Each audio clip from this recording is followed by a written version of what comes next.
The Speaker.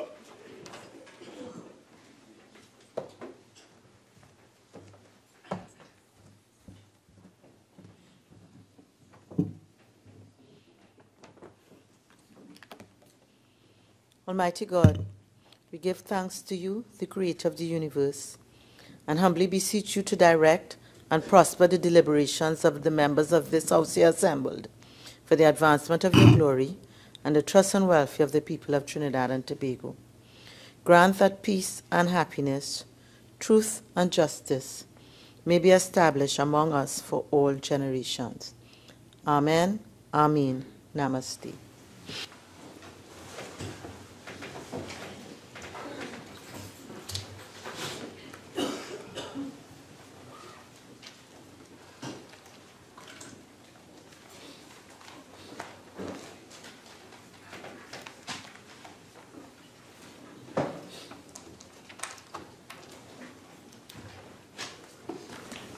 Announcements by the Speaker.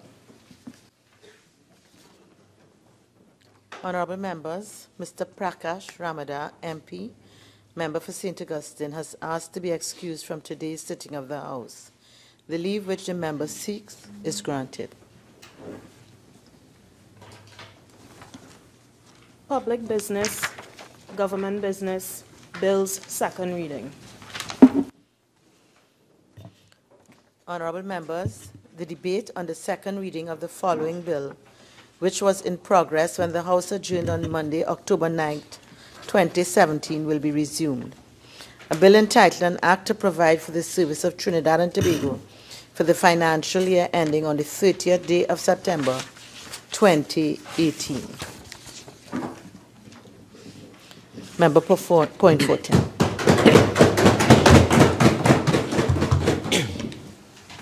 Thank you very much, Madam Speaker. Thank you for allowing me the opportunity to contribute to this debate this morning here at this most august House. Let me, from the outset, Madam Speaker, extend my sincerest thanks on behalf of my ministry, on behalf of the people of Trinidad and Tobago, for what I consider to be human service by both the Minister of Finance and the Minister of Planning and Development preparing this budget for 2018. Madam Speaker, this budget is most realistic, relevant, and required fiscal measures in our time of our country's development. When one looks at the theme for this budget, changing the paradigm, putting the economy on a sustainable path, Madam Speaker, there is a bit of historical evidence in that theme, changing the paradigm, because there is no other government in the history of Trinidad and Tobago, other than a government led by the People's National Movement, that has instituted significant change in the development of Trinidad and Tobago. Whether in the field of sport, whether in the field of education, we can all trace, even infrastructure development, we can always trace the initiative to our People's National Movement. And it's no different as we are about to change the paradigm, not only in the area of finance, but along the length and breadth of our social consciousness in Trinidad and Tobago. Madam President. Madam President, before I go into, let me just... Madam Speaker, sorry. Madam Speaker, before I go into my contribution, let me just talk a little bit about the contribution by the Leader of the Opposition. And I can't talk much about it because there really wasn't much to speak about, but one or two areas in which he touched on, I want to put on the records. The Leader of the Opposition mentioned that robberies, kidnappings, murders, which in fact are classified as serious reported crimes, have been increased over the last 2 years, and that's the last 2 years of this government. When I check the records, Madam Speaker, if I were to compare the serious reported crimes in the first 2 years of the government between, I'm not counting the election year, of course, 2011, 2012 compared to 2016, 2017. In 2011, the serious reported crimes were 15,877. If you compare that to 2016, it was 11,493. If one were compared also 2012, 2012 serious reported crime in Trinidad and Tobago was 17,841. If you were to compare that with 2017, we are now at 9,701 reported serious crime. So when the leader of the opposition comes here and paints a certain kind of picture, I think she is short of memory and short of understanding, Madam Speaker. Madam Speaker, the leader of the opposition went on to talk about some issues that I don't think she has full knowledge about, and she put it on the agenda. She spoke to the Trinidad and Tobago Police Service Highway Patrol being discontinued. Madam Speaker, that unit has not been discontinued. It is part of the Traffic and Highway Patrol branch and is operational. I do not know where the member for Superior got information. You know, we used to play a game true or false, and one must say true or false. False. Why she wants to put that on the record, I don't know. The Rapid Response Unit, she mentioned that this was discontinued. Madam Speaker, the Rapid Response Unit has not been discontinued and is highly operational, and I'm sure people will see them on the highway and on the byways of Trinidad and Tobago. Again, put in some kind of statement outside it to suggest that these two programs have been discontinued. She spoke again about the NSOC, which is a detachment that is well-trained, and saying that that was discontinued. Madam Speaker, I put on the records again that that team, that operational team, is highly operational, very well trained, and ready to respond to any eventuality. And it is still operational, Madam President. So again, Madam President, Madam Speaker, my apologies. Madam Speaker, I want to put on the records that what we have heard for the long time from the member of Superior seemed to be a disconnect with reality. And so she spoke for almost 3 or 4 hours, and one wonders what was said. I stood there and was waiting to write certain comments, but almost a blank slate, Madam Speaker. Madam Speaker, I want to take this opportunity to extend, on behalf of the Ministry of National Security, and in fact the government and people of Trinidad and Tobago, our deepest condolences to the wife and family of Prison Officer Sandy, who was shot and killed while in a bar in Gasperillo a couple of days ago. I want to extend our deepest condolences, because once again we have seen members of national security being killed in situations related to their jobs. And our heart goes out to not only the Sandy and his family, but others who have been faced similar situations over the last year or so. But I also want to take this opportunity to extend thanks and appreciation to the hard-working members of the Trinidad and Tobago Police Service, Madam Speaker. The members of the Trinidad and Tobago Defense Force, the members of the Trinidad and Tobago Prison Service, the Trinidad and Tobago Fire Service, the Immigration Department, the Strategic Services Agency, and those agencies of national security who work tirelessly, continue to work tirelessly to bring a sense of peace and security to the inhabitants of Trinidad and Tobago. Madam Speaker, the Ministry of National Security has been allocated $6.237 billion in this year's estimates, 2017 to 2018, which represent roughly about 12.4% of the national budget. And I want to share with the public of Trinidad and Tobago how that is broken down into, so they get a sense of how the budget is appropriated to national security. Under recurrent expenditure, there's an allocation of $3.3 billion to national security and $2.2 billion on the Trinidad and Tobago Police Service, giving you a total of 5.6 under recurrent expenditure. Development program, national security, $394 million. Trinidad and Tobago Police Service, $37 million. A total of $431 million on the development program.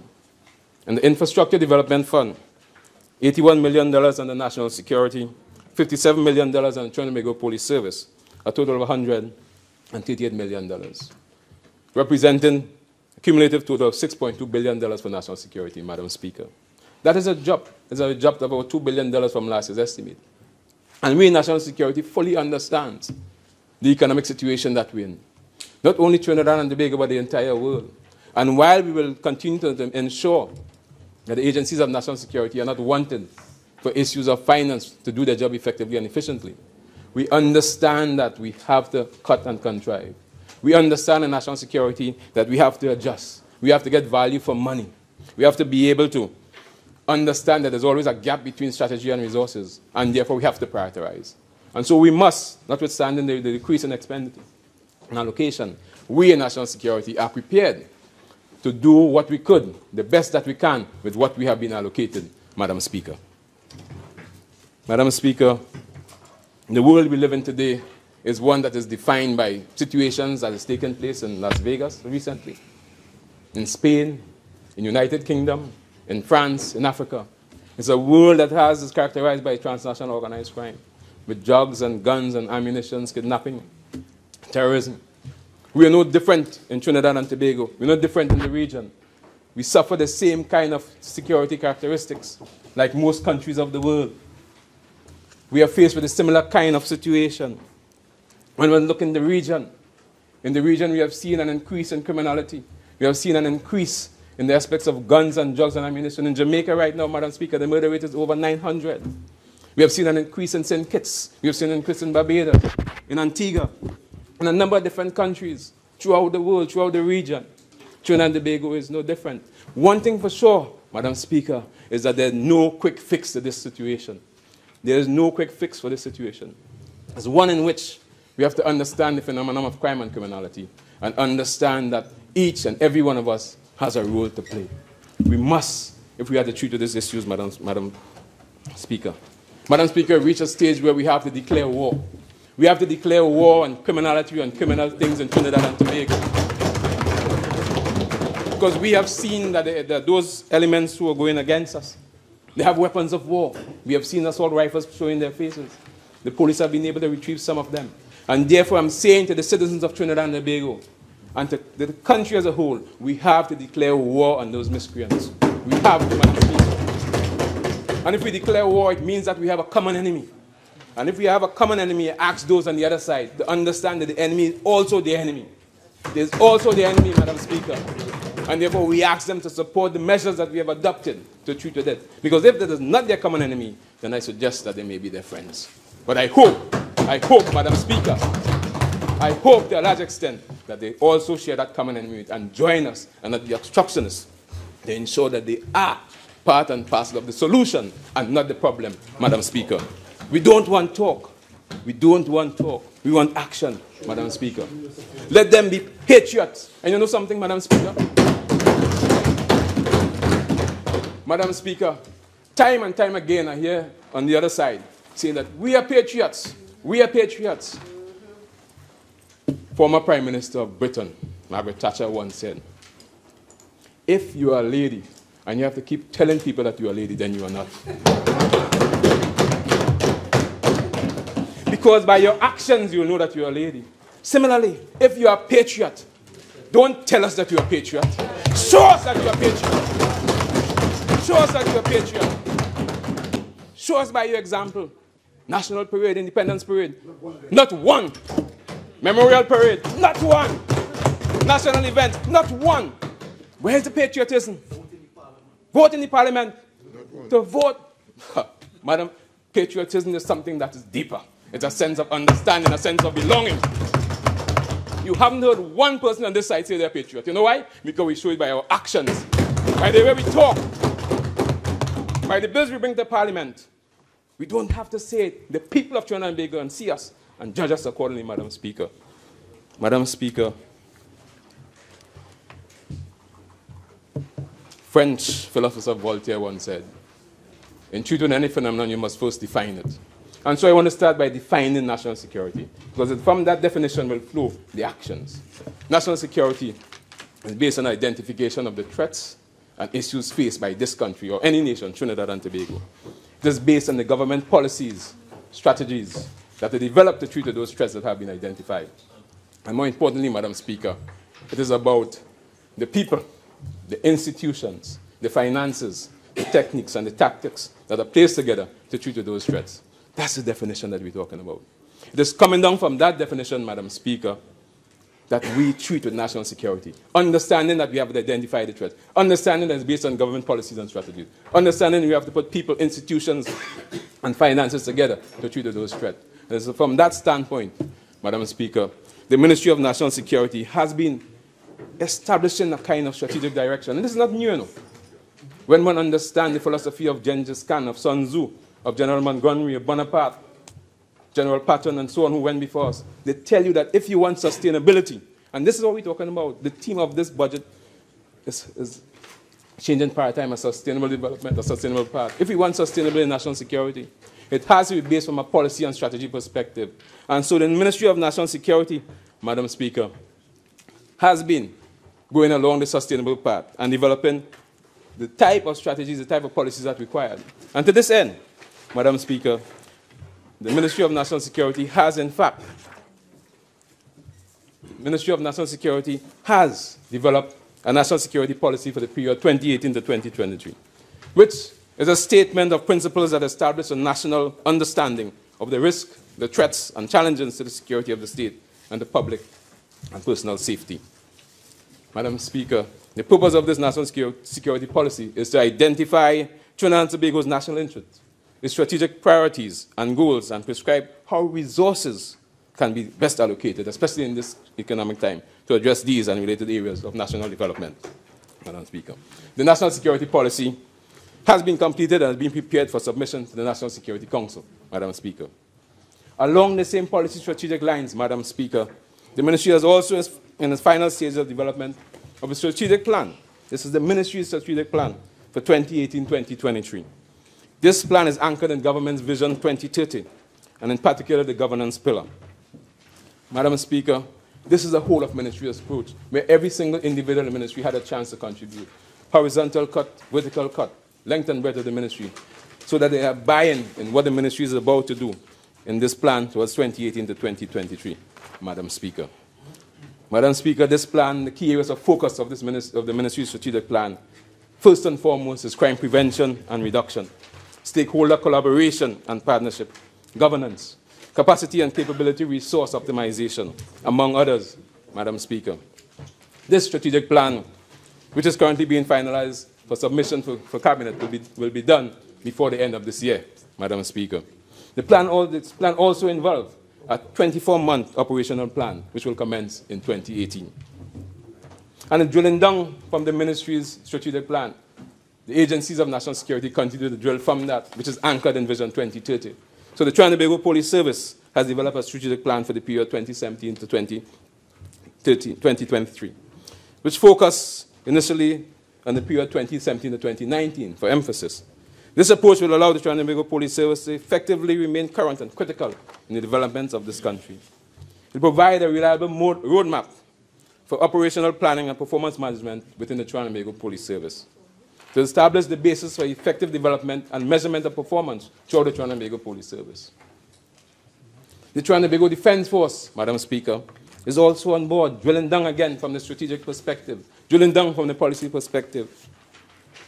They've been working together with the Center for Hemispheric Defense Studies based in Washington to develop the kind of reformative measures, the kind of institutional measures to prepare the defense force in the ever-changing security environment, to change the defense force to understand it, to contribute more significantly in the law enforcement environment in Trinidad and Tobago, Madam Speaker.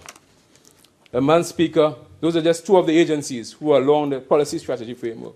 Other agencies are similarly pursuing the same route. So you'll have the border management through the immigration developing their own strategic plan. The intelligence agencies, the strategic service agency, also developing their strategic plan. The prisons developing the rehabilitation plan.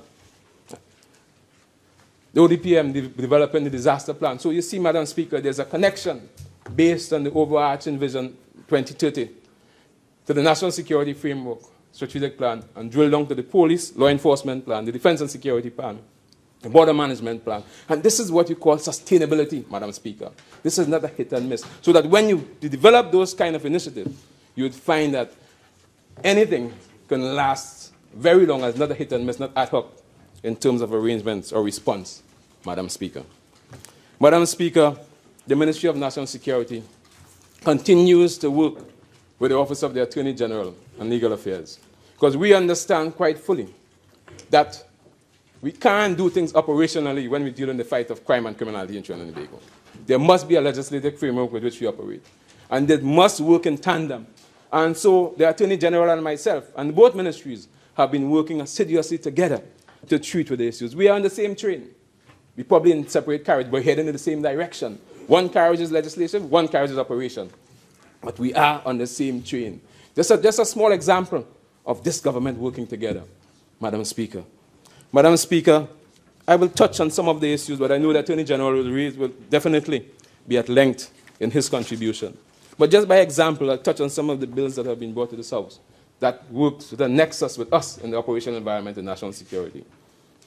The Anti-Terrorism Amendment Bill 2017, the Bail Access Bill 2017, the Criminal Procedure Plea Discussion Plea Agreement Bill 2017, the Cybercrime Bill 2017, the Fire Service Amendment Bill 2017, the Gambling, Gaming, and Betting Control Bill, Madam Speaker, the Indictable Offences Pre-Trial Procedure, the Miscellaneous Provisions, Mutual Assistance in Criminal Matters, Proceeds of Crime, Financial Intelligence Unit, Trinidad and Tobago, Madam Speaker.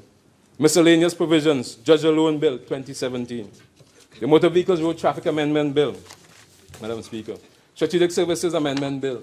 These are just about a few to indicate their contributions and the nexus between what the AG is doing and what Ministry of National Security is doing. As I said, a two-pronged approach, legislative and operation, and we continue to do that, Madam Speaker. Within recent times, the Ministry of National Security have also looked at a review of the private security industry because we feel that there's an untapped resource there that we can tap into. So we are revisiting that, and right now it's before the Finance and General Purpose Committee, looking at the private security in terms of regulating that industry right now, Madam Speaker. So we're pursuing such initiative at this point in time. Madam Speaker, another area that is going to be a sort of a game changer and has already started is the Administrative Justice Deoxyribonucleic Act, Acid Act of 2014. Madam Speaker, no, this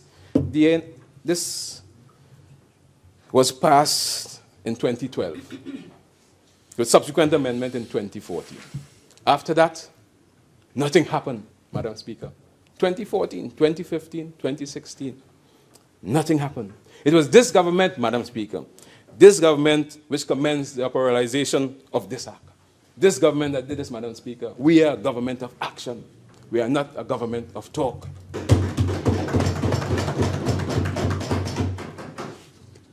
We have drafted, through the AG working together with National Security, drafted the DNA regulations, which is before the Cabinet for approval. You see, Madam Speaker, the regulations must be in place to give effect to this act. It was never done between 2014 to 2015. We have done that. And you see, the regulations treat a number of key issues because it brings sort of legal clarity to the better administration of some of the areas, such as the distinction between reference samples and crime scene material, further expanding on the role and responsibilities of DNA custodian, the creation of standards to govern the technical requirements of the DNA, further guidance on the taking of DNA samples as envisaged by the Act, further guidance on the storing and transportation of DNA samples, restrictions on privacy, enforcement of security measures, and access, among others. We are ahead of the game, Madam Speaker. Madam Speaker, this is going to be a game changer. To the effect that we have already hired a custodian. We are doing the procurement right now with the local swabs and so on right now. In 2018, we're going to see the effect of DNA regulations, DNA database, and the DNA custodian. Madam Speaker, I can assure you that. Madam Speaker, another area that we have done in 2017, heading to 2018, is the whole question of the electronic monitoring regulations. The Electronic Monitoring, the Administration of Justice Electronic Monitoring Act was passed in 2012. 2012, Madam Speaker. Once again, 2013, nothing happened. 2014, nothing happened. 2015, nothing happened. Once again, is left to this government, this actionable PNM government, again to operationalize the CMS system. It's left to us, Madam Speaker. Madam Speaker, we are in fact dealing with the regulations which are required, and that is being done again in tandem with the Ministry of National Security and the Attorney General and Legal Affairs, working together to treat with this issue. Again, Madam Speaker, this will be another game changer because it gives you alternative sentencing measures whereby persons who are convicted by the court can be allowed to work within a geographic, what we call a geofence area, with the bracelets on their ankles, and monitored. And if they move from the geofence area, they have a response. If they break the chain, then they're sent back to prison. And that will reduce to a large extent the amount of people we have incarcerated in our prison system. Again, another game changer, Madam Speaker. This, again, will be effective in 2018. Madam Speaker, we continue again with our legislative framework, building security net. We deal with the issues of the Child Rehabilitation Center Regulations 2017. These regulations were made by the Ministry of National Security on May 15, 2017, together with the Attorney General and Legal Affairs Office. And it governs the operations of rehabilitation centers such as the Youth Training Center, YTC, which has been designated as a rehabilitation center for the purpose of the Child Rehabilitation Centers Act. We're also treating right now for females, for young girls, as part of the St. Jude School for Girls, has also been designated as a rehabilitation center. So we're looking at all facets, Madam Speaker, all areas of concern, because you see the areas of crime and criminality, they are far-reaching. They are far-reaching. They touches from the young to the old, Madam Speaker. So therefore, we have to be conscious of all this. The prisons rules is another area, and I know the AG will amplify that. I wouldn't go into detail with that, but he's going to amplify that. Again, that will cause a number of things to happen in the development of our prison system in Trinidad and Tobago. Madam Speaker, crime is a multidimensional aspect. Crime and criminality is a multidimensional. It is multidimensional in scope and intent. And any attempt to treat it must also be multidimensional. It must be multifunctional.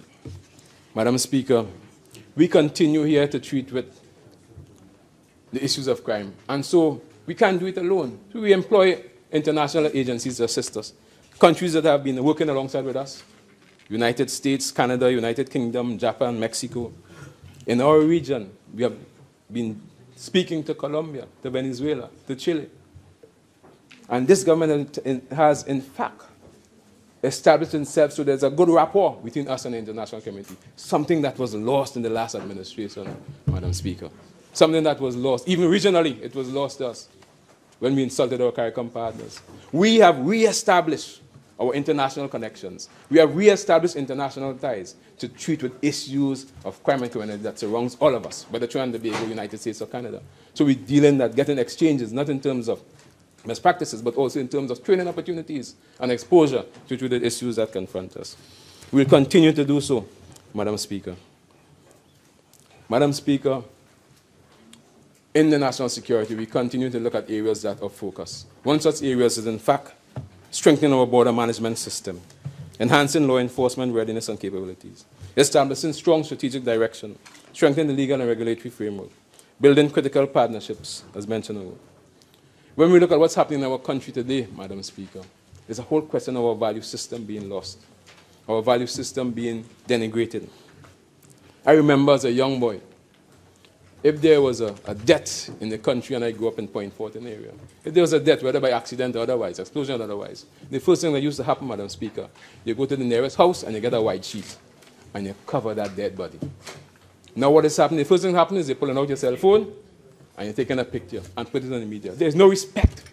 We've lost some of our value systems. And so we have to bring back that. And that is why I see this government has placed, and I'm not envying the Minister of Education at all, the highest allocation to education. We have to start with the minds of the young ones. We have to spend some money and involve in the minds of the young people of this country and bring back that whole value system. Otherwise, Madam Speaker, we'll be challenged to deal with crime and criminality in Trinidad and Tobago. And so as we talk about the crime being multidimensional, I can use an analogy for that. An analogy. Henry Ford is the fellow who developed the conveyor belt vehicles. And he said that in making that vehicle, you have different interventions. Somebody make the chassis, the car, and so on. Let's do the same thing. Let's do the same thing with our generation, with our young people. Let's use the conveyor belt system. And different interventions from the time that child is born. Intervention from the home, from the school, from the community, from the church. Let us do those kind of intervention that will guide those individuals to develop as patriotic, disciplined young people. We have to use that, where each and every one of us, opposition or government, have a part to play. Different interventions. Because you see, law enforcement and defense, they are the tail end of that spectrum, when the minds are already developed. when the criminal mind is already developed. We have to stop it from the factory. We have to stop it from growth. So I say, let us work together. Let us work together to treat the issues of crime and criminality. Madam Speaker, throughout the year 2017, we've had some acquisition within the national security landscape. As a caring and responsible government, when we talk about border management, we did not get rid of the damning vessels, which was rushed to purchase. The last government did nothing. 2010, 2011, 2013, 2014. In 2015, they rushed and purchased damning vessels. We end up at least receiving 2 of them later on in 2015. A mad rush. The mad rush, and we're still paying for them. They rushed and bought a vessel from China off the shelf. On credit. Yeah, on credit. Not only that. They did not take the officer patrol vessels because one gun and one vessel, which is automatic, with a friendly target, it swings one time. Did not work. One gun, but yet they bought a vessel from China that came thousands of nautical miles with no weapon. Not a single weapon. I pray God was with my sailors them days. I pray that God was with my sailors. Was it rational? Was it rational when you didn't take 2 officer patrol vessels because one gun and one vessel wasn't working? Yet, you buy a vessel with no guns, no weapons, coming from China to Trinidad and Tobago. One pirate with a slingshot could have captured that boat. It's a big stone. What's the rationale? You see, during between 2011 and 2014, the border was less open. Open sepulchre. We're suffering that fate up to today. But yet you come and talking about crime, and crime has increased and so on. Putting false measures here for us. This government is a responsible government. And we see some effects because when we look at the strategic imperatives that I as minister has given to our agencies, prediction, deterrence, detection, prosecution, rehabilitation, we've seen measures being taken by all the agencies. And those are my strategic imperatives that I have given to them. This was something that they can measure in terms of prediction, in terms of deterrence, in terms of prosecution, rehabilitation, and detection. We have seen results coming out because to date, during the last year, the Trinidad and Tobago Coast Guard has in fact been able to take off the seas, Madam Speaker, a total monetary cost of $860,223,000 with respect to narcotics of the seas of Trinidad and Tobago, Madam Speaker. It's the highest seizure that have taken place in the history of Trinidad and Tobago. And again, it's based on strategy, it's based on directions that we'll be able to do that, Madam Speaker. Madam Speaker, we continue, Madam Speaker. Trying to Air Guard continues to do its search and rescue operation and so on. Madam Speaker, we've had to, based on cost implications, to revisit the whole question of the rotary rings of them. And we have to. We have to because we are government that is concerned. We have to take, and that has been reviewed at this point in time. Another game changer, Madam Speaker, is an agreement that the government of Trinidad and Tobago has entered with the United States of America, called the PISIS Agreement. PISIS, Madam Speaker, is a personal identification, secure comparison and evaluation system, which would be part of our border management system to treat with travelers' identity coming and going out of Trinidad and Tobago. It will link up to domestic and international databases, and in so doing, allow officials to more definitely identify individuals who might pose a threat to the security of Trinidad and Tobago. Madam Speaker, that will be a game changer. That's right. That will be a game changer because it will tell us almost on a moment's notice who enter into Trinidad and Tobago. We're going to enhance the border capabilities, Madam Speaker. And so to that effect, we have continued to even develop the individuals. We continue to ensure that they are well trained so that immigration officers and customs and excise persons have been exposed to a number of training opportunities to develop their competency to treat in with the same thing, the border management aspect. Because we have to understand that the border is a very important aspect of the security blanket. Our ports, our seaports, our ports of entry, our airports. Those are the points of which people penetrate our borders, legally or otherwise. And so we are, in fact, developing that by assistance by United States Customs and Border Protection Agency, who have been here and passed on some kind of training. Another game changer, Madam Speaker, is the AFIS system, the automated fingerprint identification system. Again, that AFIS system will allow for integration on the security watches between Interpol and the police traffic index. That would allow us to track personnel by tracing their fingerprint, having it in a database. So anyone coming or leaving Trinidad and Tobago would, of course, be tracked, and they can be placed on a watch list accordingly. Again, Madam Speaker, another game changer. Madam Speaker, we continue to advance the work of the counter-trafficking unit. The counter-trafficking unit of the Ministry of National Security is a designated agency for human trafficking. And we have seen by their remit, Madam Speaker, to date, there have been 24 persons have been charged for human trafficking offenses, including trafficking in children. Currently, there are 9 matters of human trafficking for which persons are committed to stand trial. While most of the 15 matters are before the Magistrate Court, Madam Speaker, it is based on these activities by the counter-trafficking unit that the government's success increases the number of prosecution against human trafficking incidents, which has in fact contributed to Trinidad and Tobago being elevated to Tier 2 in the U.S. Department of State Trafficking in Persons 2017 report, Madam Speaker. Madam Speaker, this is something that has reversed because we were in Tier 2 watch list for the longest while, and we have elevated that based on the actions of the counter-trafficking unit. Madam Speaker, we continue again with our border protection. And you recall that we had mentioned some time ago about the Joint Border Protection Agency. The team that was placed to study that have looked at it. And what they have recommended is that we don't go at the agency framework, but look at developing a task force. And so we are in the process right now of developing a Joint Border Protection Task Force that will include members of the Trinidad and Tobago Police Service, Trinidad and Tobago Defense Force, the Customs Divisions, Immigration Divisions, Airport Authority, and Port Authority. Again, to put that sort of blanket security, dealing with our ports and seaports around Trinidad and Tobago, Madam Speaker.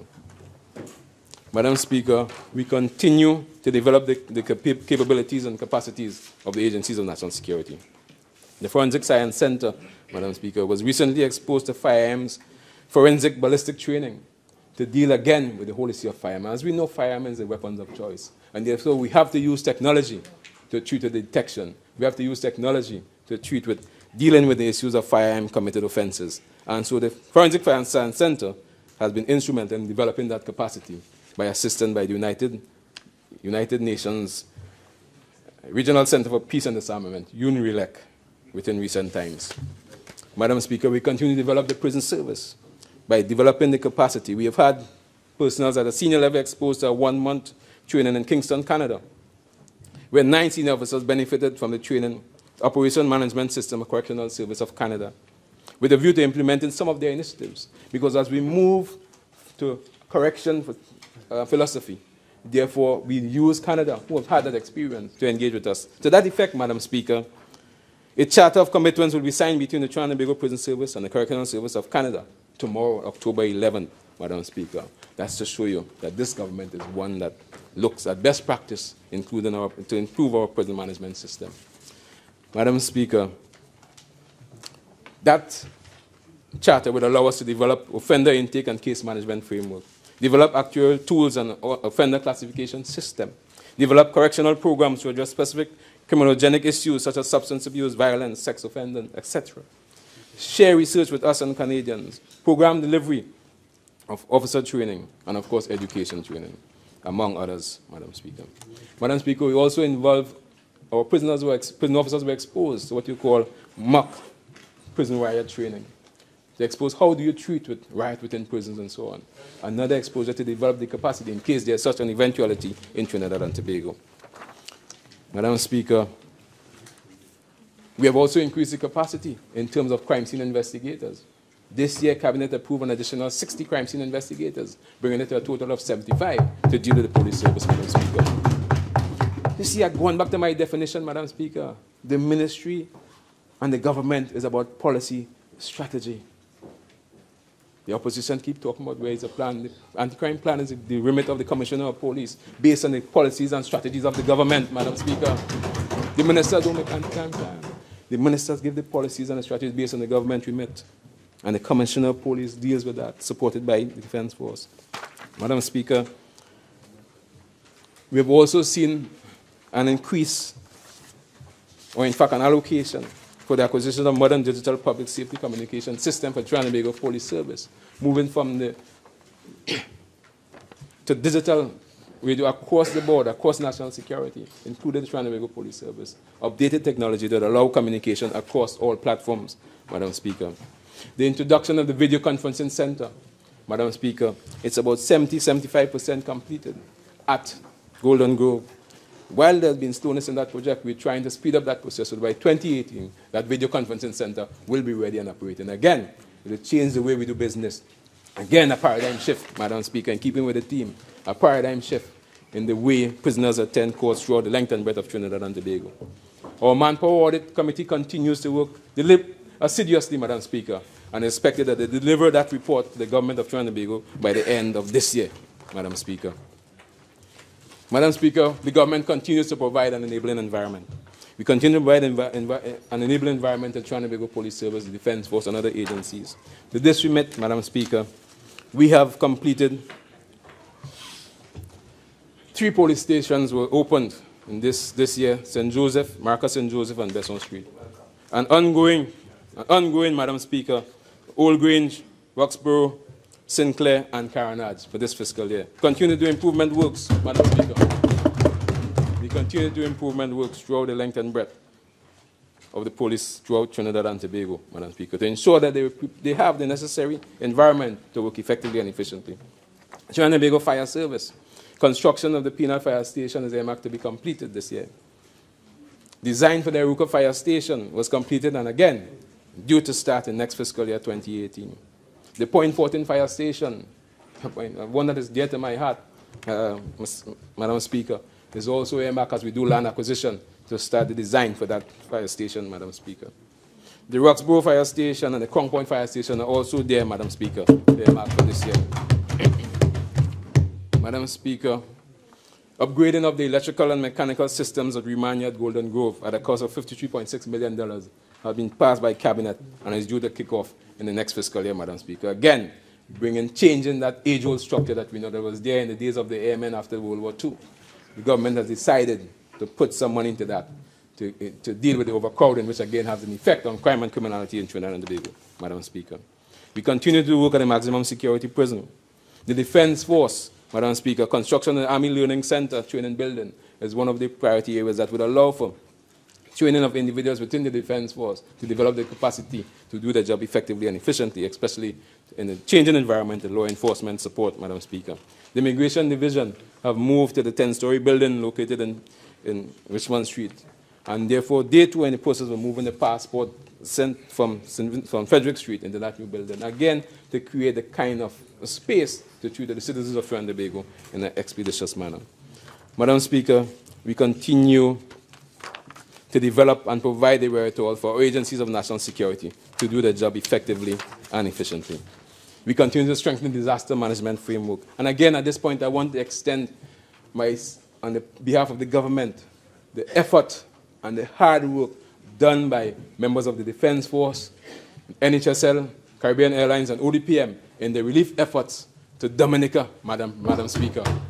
Yeoman service, Madam Speaker. Yeoman service, Madam Speaker. Recognized and thanked by the people of Dominica, and so on.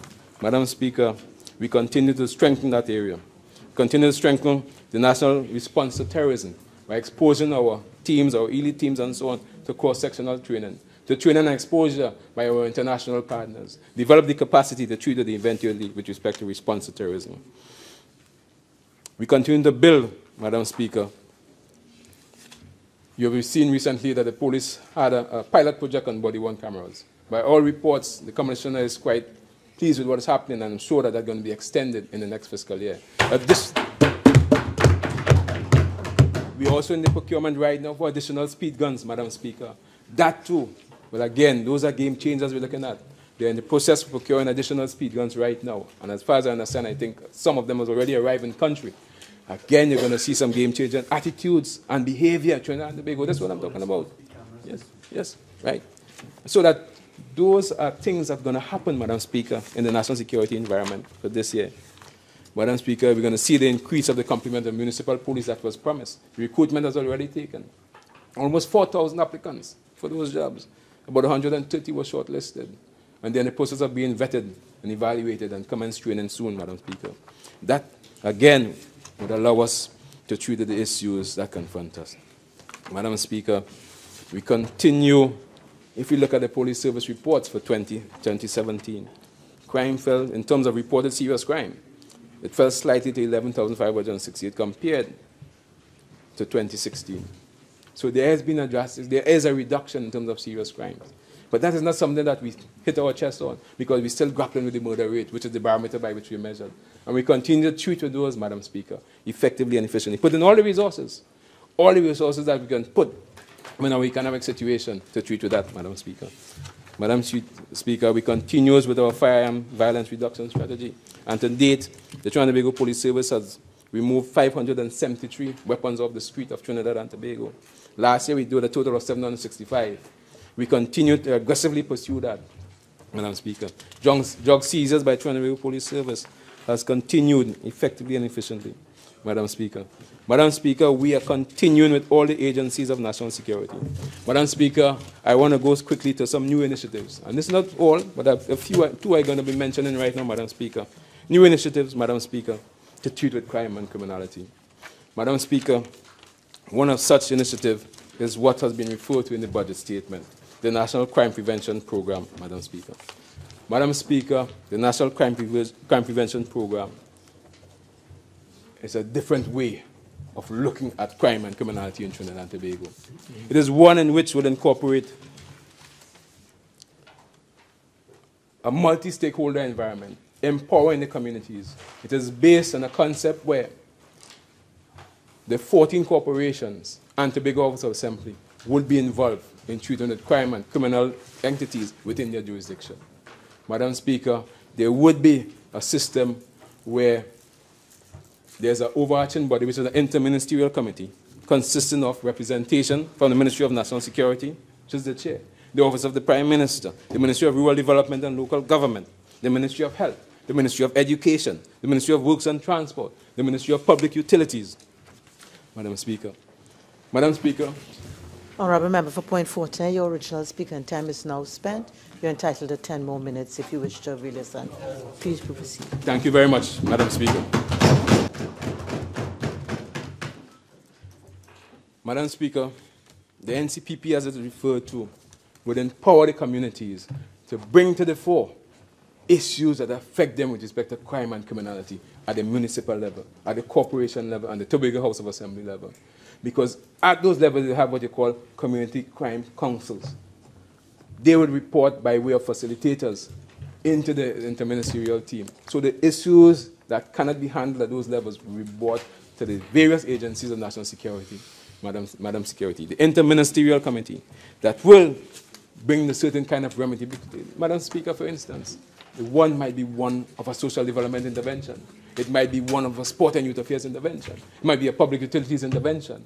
This is what we're talking about when we talk about a whole of government approach, Madam Speaker. One in which we can bring all the resources of government to treat the issues of crime and criminality in the various communities in Trinidad and Tobago, Madam Speaker. Madam Speaker, time doesn't permit me to go into great detail, so I'll leave it at that. But there are more issues that I can talk about with the NCTB, which will in fact be launched in the latter part of this year, Madam Speaker, and all will be exposed, Madam Speaker. Madam Speaker, another initiative that took place quite recently was in fact the merging of two units of Trinidad and Tobago Police Service.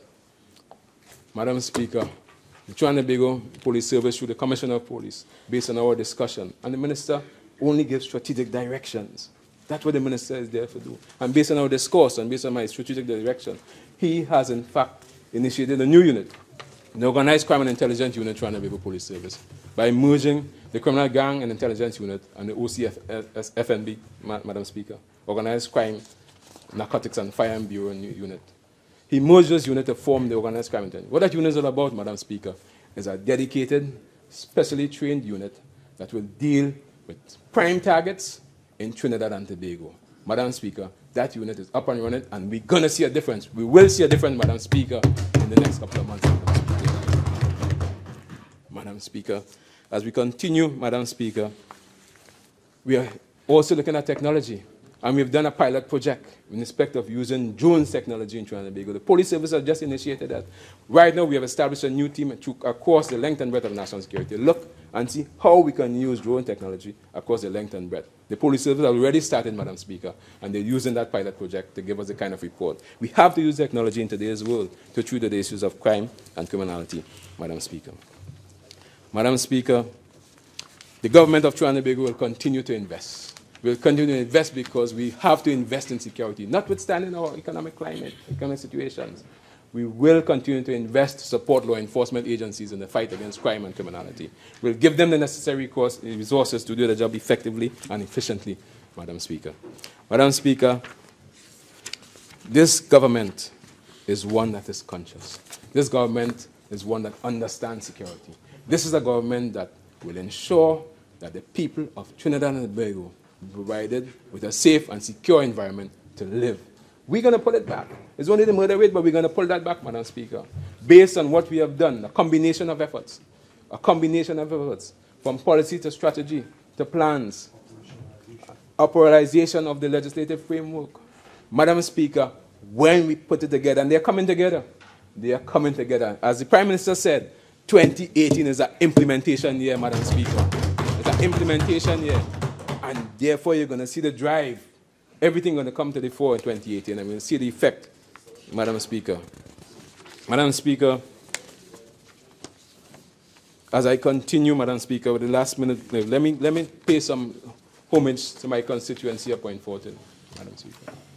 Let me extend my sincerest thanks and appreciation to the constituency of Point Fortin that stretches from Guapo to Icacos, including Buenos Aires. A very wide area, Madam Speaker, for their understanding. For at times, I know they long to see the MP, and I too long to see them, and I do visit them as much as possible, Madam Speaker. But they have an understanding and a patience, and they're getting the results, Madam Speaker. What we can see in fiscal year next year, we're seeing the effects of, and I call it the Point Fortin to San Fernando Highway. Notice I don't say San Fernando to Point Fortin. The Point Fortin to San Fernando Highway is well in progress, Madam Speaker, to bring relief to the people of Point Fortin constituency. I thank the Minister of Health for the construction, and the Minister of Finance, of course, for the construction of the Point Fortin Hospital, something that has long been desired, Madam Speaker, that bring relief to the people of Point Fortin. The steel structure is almost completed, and I'm sure the block work would encourage, would allow for people of Point Fortin to be employed in that hospital construction, Madam Speaker. The Mahika Oval, the Minister of Sports have targeted that for next fiscal year, Madam Speaker, so that the people of Point Fortin are benefited. The Minister of Works and Transport, we visited a couple of weeks ago, landslide in Reservoir Hill, in Coromandel, in Chatham, the work that was left unfinished by the last government in Bonus. Hurriedly again, just before election, we are treating those issues to bring relief to the people of the Southern Peninsula, Madam Speaker. So I want to extend my thanks and appreciation to the people of Point Fortin. The Minister of Housing has been giving us and granting us the housing available in Lakeview, and to some extent in Hubertstown that we share with the MP for Library. We continue to be facilitated by the other ministries, and I want to thank all my colleagues here for supporting the effort with respect to relief to the constituency of Point Fortin, Madam Speaker. Madam Speaker, as I close, Madam Speaker, I want to say to the people of Trinidad and Tobago that with respect to security, the government will allocate what is required.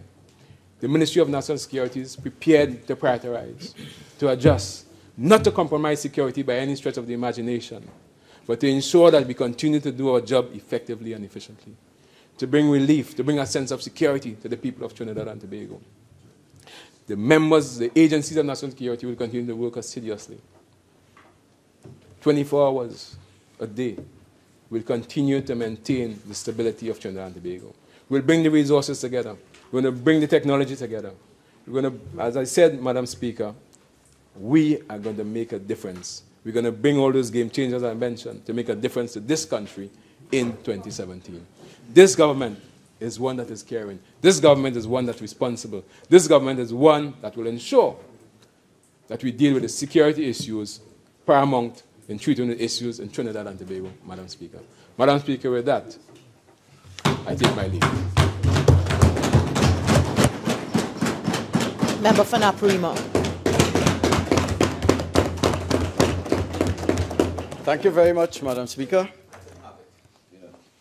I listened to my friend, the honorable member for Point 14. And all I heard, Madam Speaker, was indications of intent to do, not doing. You heard comments like preparing to implement, developing plans. In the process of developing, things are being put in place. Continue to invest. What we do not hear is concrete actions to solve crime. If talk could have gotten us into heaven, then we would all be saints on the road to glory, given the utterances of my colleague. It is fortunate, Madam Speaker, that it is not the honourable member for Point 14 who determines who is patriotic or not. Yes. And I wish to remind him, that attending awards ceremonies do not, or attendance at awards ceremonies do not constitute patriotism. I wish to remind him, Madam Speaker, that when the People's Partnership is in government, neither the member for Digo Martin West, neither the MP for San Fernando West, nor Digo Martin Northeast attended award ceremony between 2010 and 2015. He talked about serious crime being down. Serious crime being down. But you see, he cannot fool us with statistics. I think he's the only person in Trinidad and Tobago who believes that serious crime is down. I wish to remind him that as we stand today, we have 374 murders, and we don't honor, we are not happy for saying so, but we have 374 of our fellow citizens who are either 6 feet down or burned or in the other place. When last year, for the same time, there were 344 murders. We have 30 more of our citizens in just a 12-month period. How many more must die? How many more must die until the people of Trinidad set this country free by electing a People's Partnership government?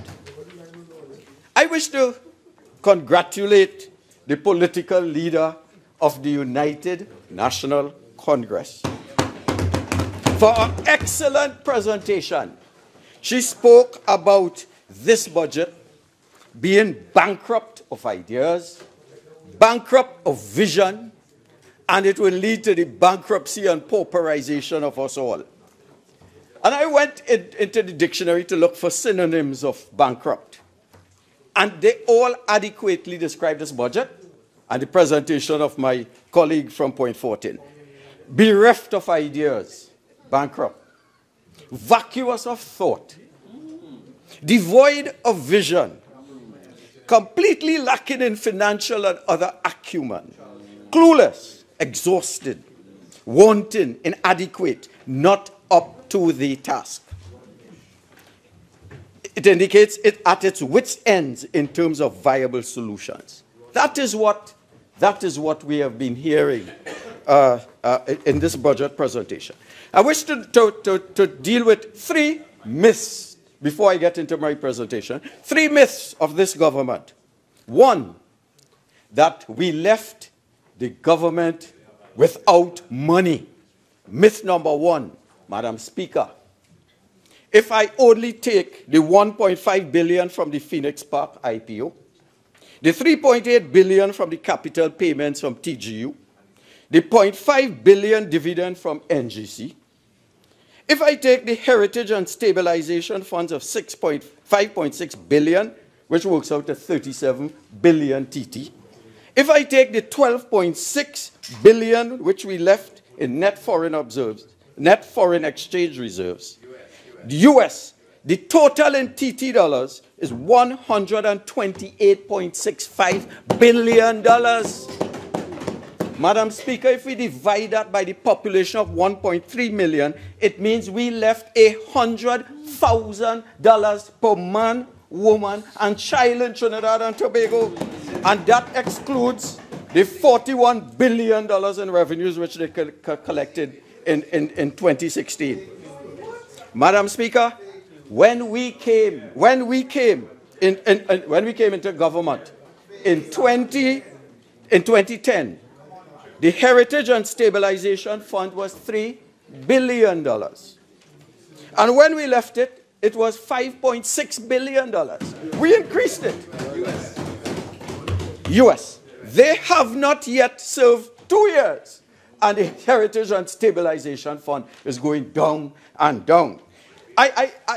In scriptural terms, if I refer them to Matthew chapter 14, where the Lord said the way to heaven, and he gave talents. And he gave 5 talents to one, based on ability. He gave 10, and he gave 2 and 1. 5, 2, and 1. And the first one increased it from 5 to 10. And the second one increased it from 2 by 2. And the third one buried it. And he said, unto him that hath shall be given, unto him that hath not shall be taken away. If that spiritual injunction were to be applied to this government, they would not see salvation and not see heaven, because instead of increasing the Heritage Fund, instead of increasing the talents that we left for them, they have gone on a mad rampage to reduce it. And I could only hope, Amen, as a citizen of Trinidad and Tobago, Amen, that when they divide the Heritage Fund from the stabilization aspect, that when we take over in 2020, there will be some money left for us and for those that we left for them.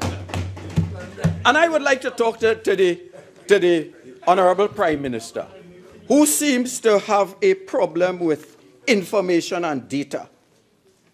He said on the 20th, and this was a point raised by my political leader, he said, and I quote, on 27th of September this year, he addressed the nation at Spotlight, an event on the Trinidad and Tobago financial services, circumstances, the way forward.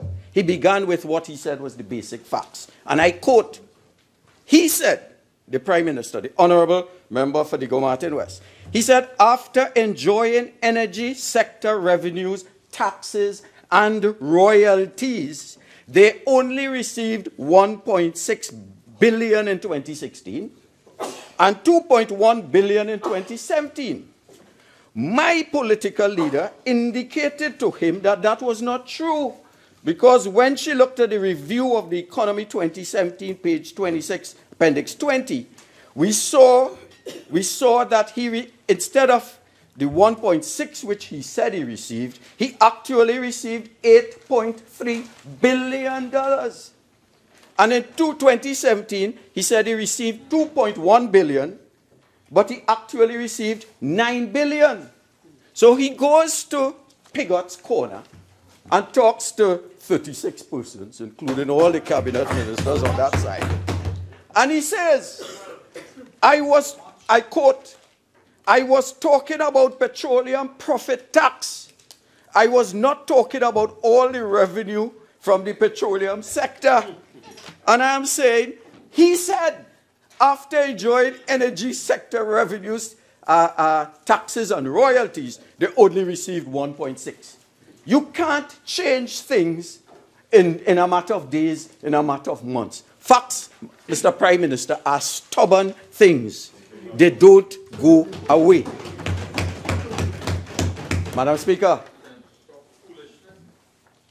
this budget, the budget by Digomar, the Minister of Finance, is the worst budget in the history of Trinidad and Tobago. I want to give some examples, just very quickly, because I want to get into crime. He said, T&Tech, he said they were going to, suggested that they were going to tax or increase the revenue authority, sorry, the authority to increase, possibly increase the payments we had to make to WASA and to T&Tech. But he said T&Tech owed NGC for natural gas supply. But if he wanted to be totally transparent, he would have said, what were the accounts receivable for Tech from government departments and government ministries?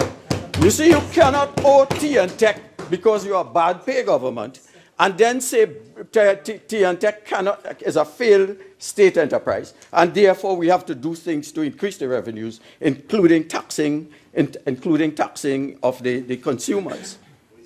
He has said, for example, in this budget, why I say it's a fake budget, he has said that they have put money for the building of new schools. Money for the building of new schools. 10 million for the construction of Piccadilly Primary School. 13.6 million for the Malabar Government Primary School.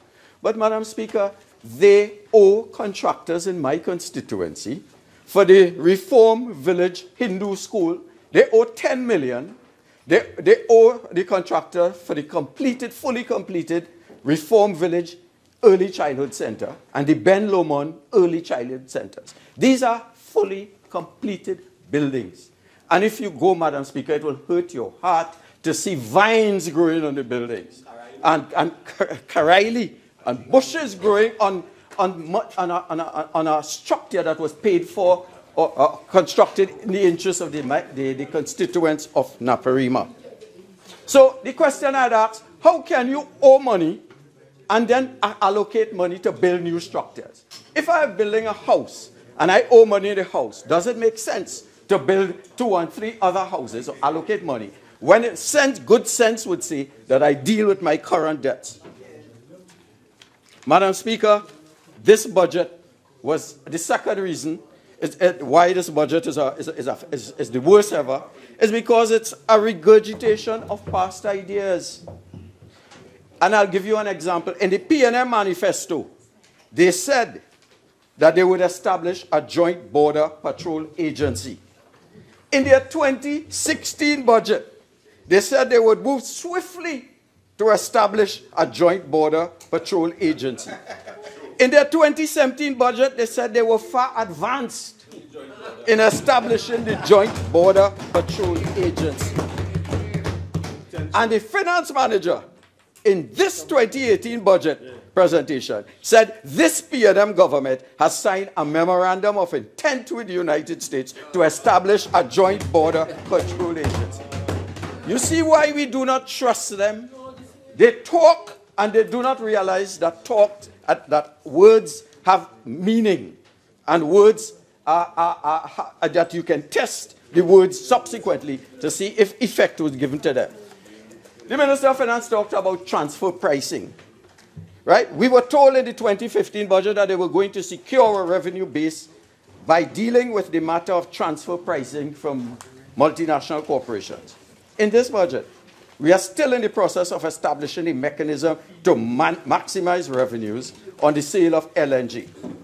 What the minister didn't tell us was about inflated invoices by local businesses to access increased allocations of foreign exchange. If he understood the concept of transfer pricing, he would understand that it does not only work with respect to the multinational corporations.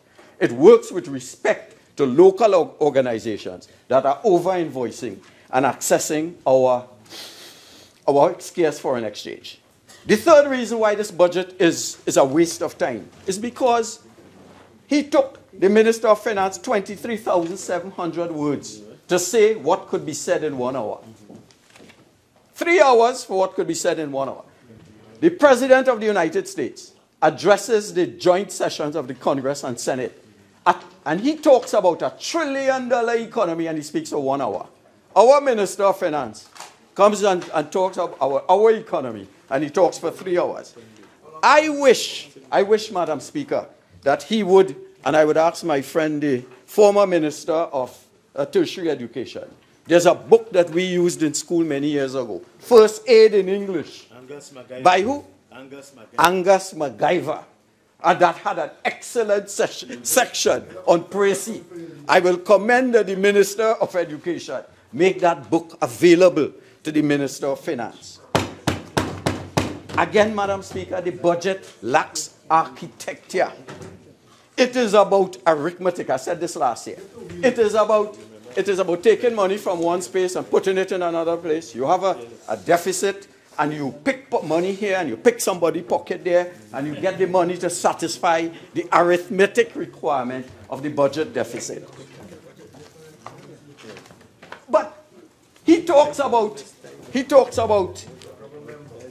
the honorable member, the Minister of Finance talks about us selling our crown jewels to get money to fit the deficit. But he could have done that in the context of a shareholding democracy, so that the country would be owned by not just the 1%, their friends, but controlled by every citizen of Trinidad and Tobago. But that requires some thought. It requires the Ministry of Education teaching our citizens about the benefits of acquiring shares. They talk about taxing the gaming industry. Madam Speaker, they are taxing the gaming industry. They are even taxing the poor people's dreams. If you dream to play away, there's a tax on that. Why can't the Minister of Finance conceive of a Las Vegas model of development based on the gaming industry that exists in our country? Why, when we're dealing with the elderly, they see it as a problem and they cannot develop the Florida model of development? So the challenge for this government, they see problems and they see opportunities to tax. They do not see opportunities to develop the country and develop alternative sources of revenues. There's no gender sensitivity in this budget. Women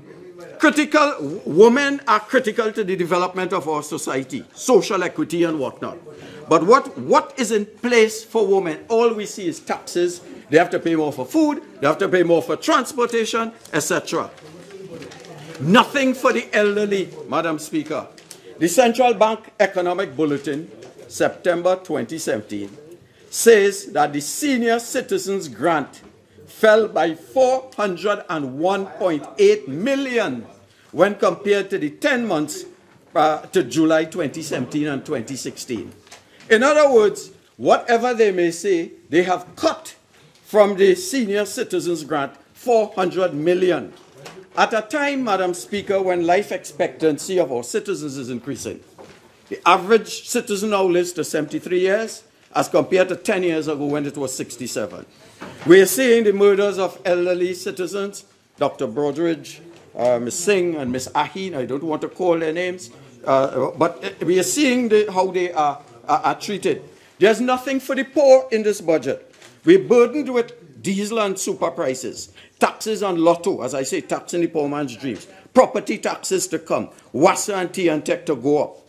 Madam Speaker, this budget favors the 1%. Whatever they may say or do, those expenses, those demands will be passed on to the consumers. There's hopelessness for youth in this budget. Contract employees sent home at TDC, means testing for gate, no foreign exchange. It is difficult to access foreign exchange for our students studying abroad. Crime is on the increase, and therefore, for young people, the devil finds work for idle hands. The main problem I have with this budget, and the contribution of the member for point 14, is that there are no measurable outputs in what they are saying. They're just giving you a list of activities. We will do this. We will do that. What they're not saying is we will decrease the murder rate by 10% annually. That is what they're not saying. So here what we have. Here what we have. He said in this budget, the 2018 budget, National Crime Prevention Program. Here's what they say about the National Crime Prevention Program. It is a holistic approach to crime fighting. It will impact, what that means I don't know. It will impact crime prevention through community empowerment, which is a key factor to returning safety and security to the national community. This means nothing, Madam Speaker. 27 words say nothing. What it is a holistic approach. It will impact crime fighting. It will return safety and security to the national community. What do those things mean? It is repetition ad nauseum too. They said in this community project that there's much hue and cry and fanfare about. They mentioned that in the 10-point plan when they talked about municipal police to take police into the community. They mentioned it in the 2016 fiscal budget when they said community safety partnerships within local government arena will exist. They come back in the 2017 and said the establishment of a municipal community constabulary supporting groups of volunteers, all part of the local government reform. And today we come and we hear the same thing. Let me tell you, my friends opposite, performance beats old talk anytime. You cannot talk and talk and talk your way to salvation. I want to get a crime. The Minister of Finance spent 128 minutes, over 2 hours, before he even addressed national security. And then he spent 6 minutes on national security. 785 words out of 23,765 words. 3.3% of his words on crime. He spent more time asserting blame on previous administrations. 13 times in his budget. 13 times he blamed the previous administration. Madam Speaker, a poll conducted by Louis Bertrand indicated that crime is among the most serious concerns of the population. Crime. Confidence that the government will be able to solve crime. How many people? 75%, more than 75% say they had no confidence that this government could solve crime. And crime was among the major concerns. Crime and violence was ranked as the single most pressing problem facing the country by 66% of respondents. So the population is concerned about crime. And this government is giving it 3.3% of its concern. Another poll, the NACTA poll, said that 89% are worried that the country was not moving in the right direction, and 96% of them were concerned about crime. But, Madam Speaker, a study done, the cost of crime, a study done by Holder and Mutota in 2006, entitled Guns and Criminality, a case study of Trinidad and Tobago, estimated that the cost of crime in Trinidad and Tobago in 2003 amounted to $1.098 billion TT, or 1.6% of GDP. Using this same 1.6% of 2016 GDP, it amounts to $2.3 billion. Considering the increase in crime rates from 2016 to 2017, current cost of crime can be estimated at close to $2.5 billion. But that does not include the cost of public security and other elements of the criminal justice system. Let us look at macro cost, Mr. Deputy Speaker. The national security budget this year is $6.2 billion. The health cost associated with crime has to be factored in. The loss of external investments, where people saying they're not going to come to Trinidad or not going to invest in Trinidad because they cannot guarantee the safety of their employees. What about tourism costs? Estimated at $200 million in revenue because of crime. Canada, the United States, and Britain, they're telling their citizens, do not come to Trinidad. The safety cannot be guaranteed by the state. But that is the macro cost of crime. And in that we need to include the business cost, security guards, CCTV. You can go to any parlor in Trinidad and there are steel bars to prevent criminals from attacking the businesses. But there are individual costs. Burglar proof has been estimated to cost this country about $10 million. And how it is calculated, $30,000 per household and you take 80% of the total households in Trinidad. That is a cost that we bear. CCTV estimated cost $93.6 million, $6,000 per household at 40% of the households in the country. Blink estimated at $936 million. GPS alarm systems for cars cost $840 million. And the calculation is $3,500 per car for 241.8 thousand cars, or 50% of the cars in Trinidad. And then we have the insurance cost on stolen vehicles. And then we have the psychological cost of crime. And at this point, I would like to extend condolences on behalf of, from the UNC to the wife and family of the slain prison officer Richard Sandy.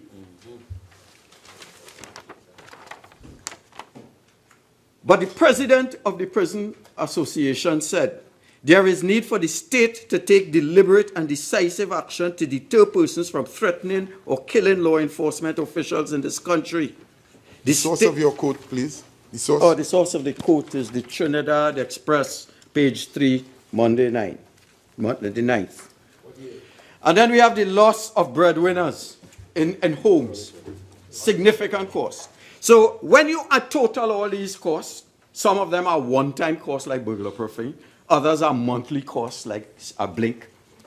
When we total all this cost, the cost of crime in this country is estimated at $10 billion. $10 billion annually. And this study that I referred to, Crime, Violence and Development, Trends, Costs and Policy Options in the Caribbean, a joint report of the United Nations Office on Drugs and Crimes in Latin America. They said, looking at the Jamaican situation, if cross-country panel data suggests that Haiti and Jamaica could boost economic growth per capita by 5.4% per year if they were to bring homicide rates down to the levels of Costa Rica. In other words, they are saying that this is costing us, our situation replicates the Jamaican situation. And they're saying that that could cost the economy 5.4% economic growth annually. But yet we get 3.3% of the time on this budget to crime. What did the Minister of Finance say about crime? He talks about cuts in the budget. National Security and the Trinidad and Tobago Police Service, cuts in salary expenditure of $520 million. Although they talk about recruiting staff for the local government bodies and municipalities, but they cut it by $520 million. There's an increase of $130 million for goods and services and minor equipment. As if the emphasis is on equipment and not on bodies. But community programs, they hail this great program, this community involvement program that was designed, told by the member for Toko Sandy Grande. Community-oriented program. But they cut MILAP by $4 million. $4 million. They cut Civilian Conservation Corps by $13 million. The mentoring program for youth at risk, nothing allocated. The National Youth Service, nothing allocated. The National Security Training Academy, nothing allocated. The Community Comfort Patrol program disbanded. But yet, in the papers today, in today's Express, 4 suspended students from Siparia West Secondary School. And we have the CEO of the Ministry of Education, Mr. Harilal Sicharan, saying that the 4 suspended students will be sent either to the MILAT, which was cut by $4 million, MIPAT, which was not given the kind of resources that it was supposed to get, or the Civilian Conservation Corps, which got a $13 million cut. So here we have and they talk about a whole of government approach. We have the Ministry of Education seeing a problem, identifying a solution, and the Minister of Finance cutting money, for cutting allocations to that institution. The left hand does not know what the right hand is doing. And I look, Mr. Deputy Speaker, at fire stations.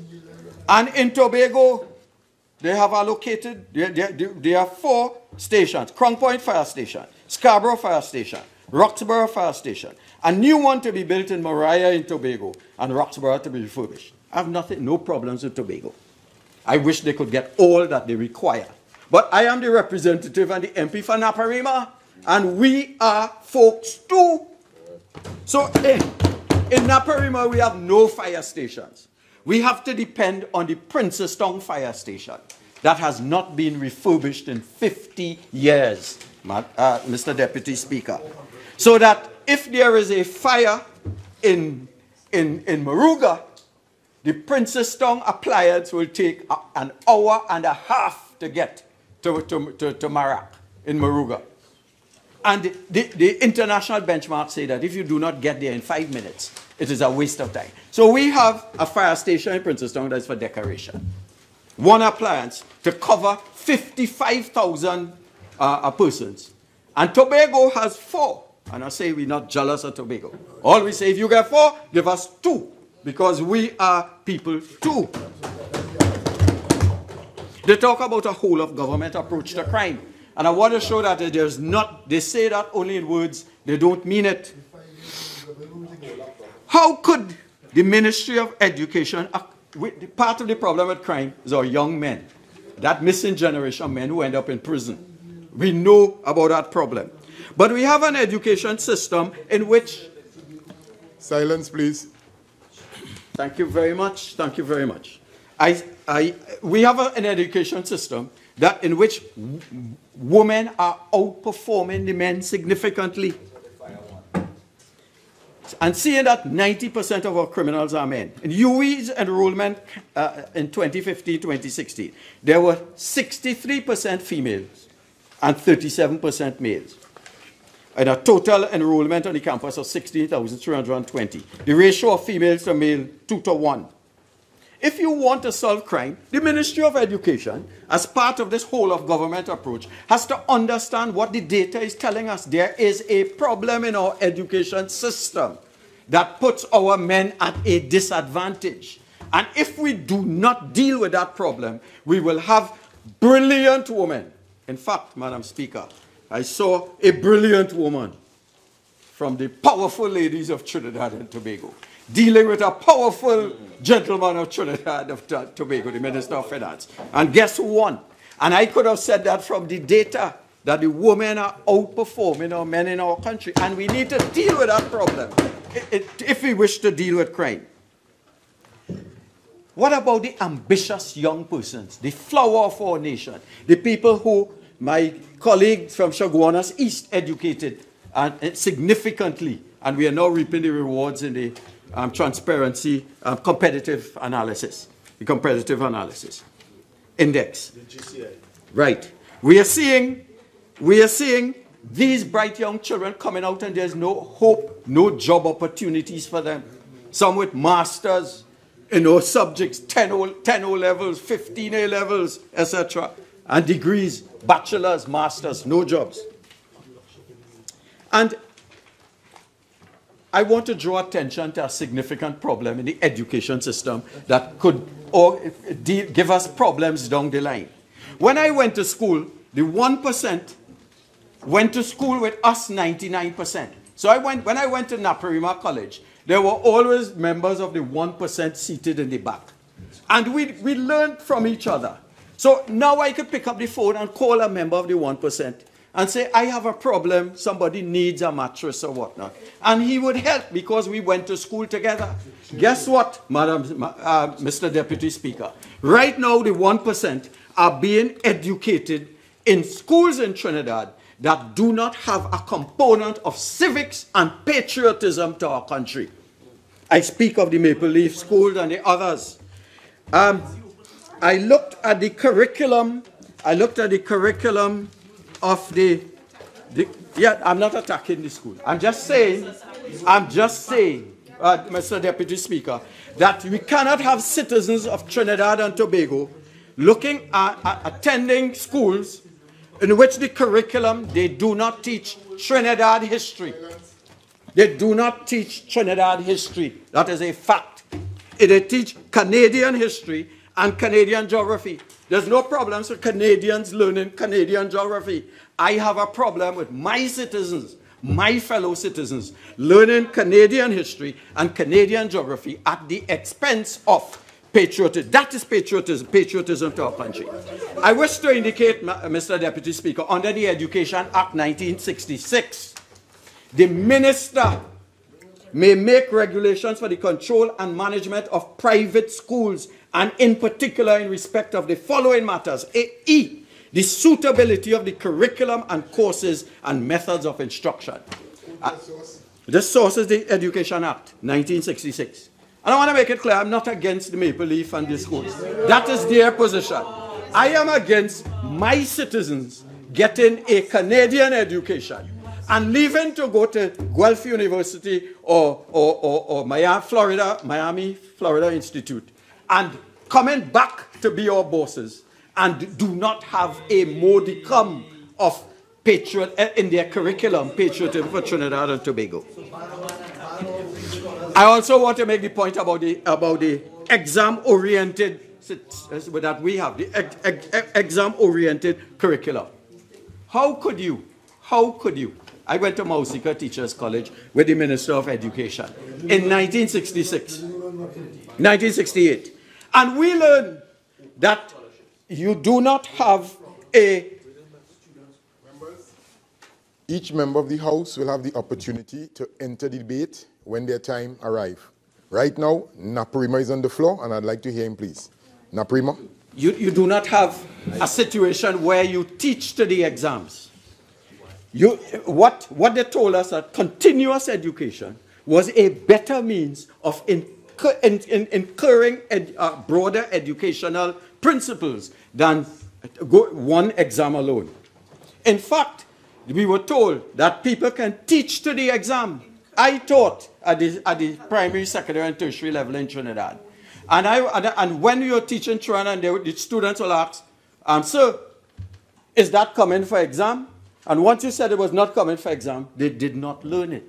So that you can teach to an exam, and President Obama himself, I'll tell you, they wouldn't understand that. President Obama said he recommended school districts use no more than 2% of class time to take tests. I quote from former President Obama, learning is about so much more than filling the right bubble. So we are going to work with states, school districts, teachers and parents to make sure that we are not obsessing about testing. And they said, Randy Weingarten, president of the American Federation of Teachers, said the president's proposal is common sense. But what is common sense to the world is not common sense to Trinidad and Tobago. Mr. Deputy Speaker, I'll speak about foreign affairs. Our Prime Minister seems absent in meetings with his peers. Probably cannot tell them to shut up, and that's why. He has been absent from the 21st conference of parties of the UNFCCC in Paris. Absent. Absent from the 70th United Nations General Assembly. Absent. The 71st UN General Assembly and the 72nd. He was absent. Madam Speaker, that was a forum where our leaders interact with global leaders to share ideas so that when we approach them at the bilateral level, they have an understanding at the highest levels of the problems we face. The Prime Minister went to Pigot's Corner. He called my name and said that this Minister of Foreign Affairs is the best we ever had.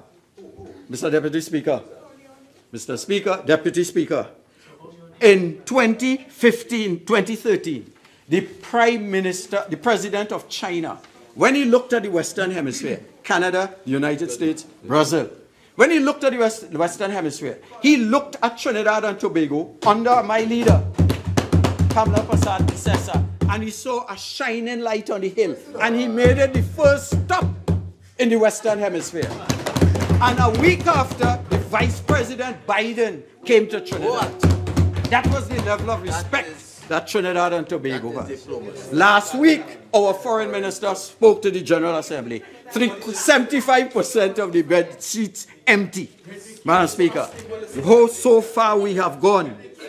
I would like to ask, Mr. Deputy Speaker, why is the Minister of Foreign Affairs not paying our ex-diplomats who served our country with distinction and who demitted office in 2015? No gratuities, no relocation allowances, no unutilized leave, no hardship allowance were applicable. No. I know of one ex-diplomat who had to go and borrow money and beg from the 1% to educate a child abroad. Why do you do this to the 99% of us? Oh my goodness. What is the Ministry of Foreign Affairs doing about the negative advisories? We spent $515 million on foreign affairs in the past 2 years. For what? The US, UK, Canada, New Zealand, and Australia issued travel advisories for Trinidad and Tobago, warning about increased levels of crime. The US travel guide, Anthony Bourdain, in a recent documentary on Trinidad and Tobago, turned out to be more of a crime report on our country instead of an opportunity to showcase local food and our local culture. In terms of terrorism, we have to learn with terrorism, drugs, gangs, radical Islam in the Caribbean paradise. In Trinidad and Tobago, just off the north coast, right, has the dubious distinction of being the country which has sent the greatest number of foreign terrorist fighters in the region to Iraq, Syria, on a per capita basis. Madam Speaker. Quote your source.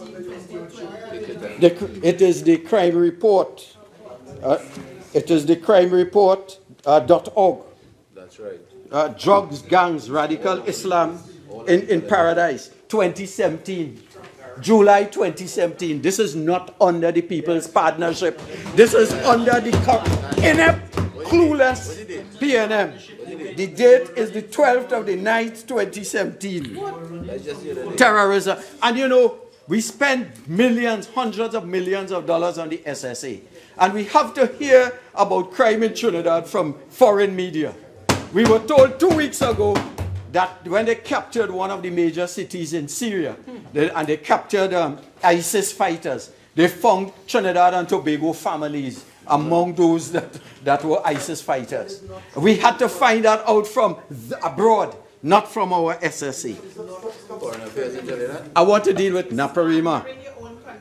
I would like to deal with Naparima. Members, he quoted his source, Mr. AG. Yes, on the second part, that's the same source, Mr. Member for Naparima? I don't have that source. No, I will make it available. No. I will make it available. Members, I'm on my legs. Member for Naparima? No, have a seat, have a seat. The last quotation you made, could you quote the source? I will give you the source subsequently. No. Okay. Members, so could we omit it from the Hansard, please? Okay. I need a source, or you'll have to omit it from the Hansard. Okay. So omit it from the Hansard. Right. I will admit, even though it's a fact, I will admit. Naparima. Member. If you don't have the source, I would like you to omit it from the Hansard. Agreed? Agreed? Yes. Thank you. Proceed.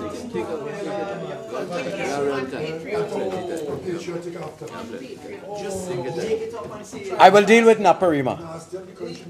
The Education Act, Chapter 3901. The Minister, Section 13 states that the Minister shall cause to be provided such number of public schools as is, in his opinion, necessary to secure a sufficient number of school places for children of compulsory age. Mr. Deputy Speaker, I seek your protection, please. Yes, members. Again, Standing Order 53, in silence. Proceed. I refer to the Hansard dated 2016-01, 20th of the first month. Barakpur Ashja Primary School. This was question time. Rodney Charles, Naparima member for Napari, to the Minister of Education. Could the Minister tell us when will the students of Barakpur Ashra Primary School be properly accommodated? That was to the Deputy Speaker. The Minister of Education responds, Madam Speaker, Deputy Speaker, apologies. The Barakpur Ashra Primary School is 30 years old, and repair was promised by the last minister in 2012. Nothing was done. The students are in a mosque at a prefab building. The building is condemned, but as a result of land slippage, EFCL advised of the issue that there are lands at Petrotrin, and that is being sought so that a new school will be completed within 10 months. Member, your initial 45 minutes has expired. You have an additional 10. So in 10 months, proceed. He promised a school, the Barakpur Ashra Primary School, in 10 months. Today, Mr. Deputy Speaker, not one brick, not one sod has been turned for the Barakpur Ashra Primary School. There has, and I spoke about this before, no allocation for the 90% complete Reform Hindu School. But just down the road, the government found $90 million to complete the Brian Lara Stadium that has been used less than 10 times as we speak. A school that would have been used almost every day by hundreds of children, hundreds of pupils, was not important enough to finish. And what hurts, Mr. Deputy Speaker, is they built a road from Taruba Road to enter the Brian Lara Stadium. And I have the Guayakara Williamsville Road with potholes, and people are burning tires. City residents are burning tires because they're fed up of the inaction of this government. The Rochard Douglas Healthcare Facility. The Rochard Douglas Healthcare Facility has been closed down for repairs. They have started repairs. We commend you for that. But it took a demonstration with placards to get action from the Ministry of Health. And they have shifted the residents to the Lengua Health Facility.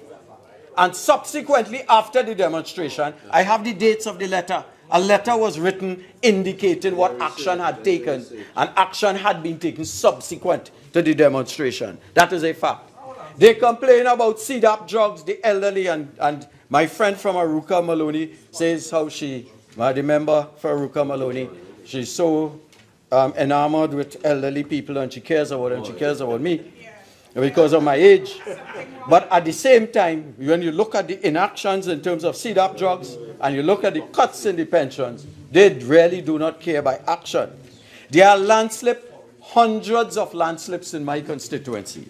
On Garth Road, in St. Cross Road, in Papuri Road, in Corial Road, etc. Hundreds of landslips unattended and in my constituency. So the government is talking about public relations agriculture, $100,000. You will wait 10 years to get that $100,000 payment from this bad pay government. And in addition, when our political leader asked us to meet constituents, and when we met them, they said that the problem they have is with land tenure. They cannot get loans, they cannot access benefits, etc. And therefore, all these things that sound nice cannot work in principle, and the diesel cost is going to affect them. So, what is the way forward? What is the way forward? If we were in power, we would reduce all aspects of crime, including murders, by 10% annually.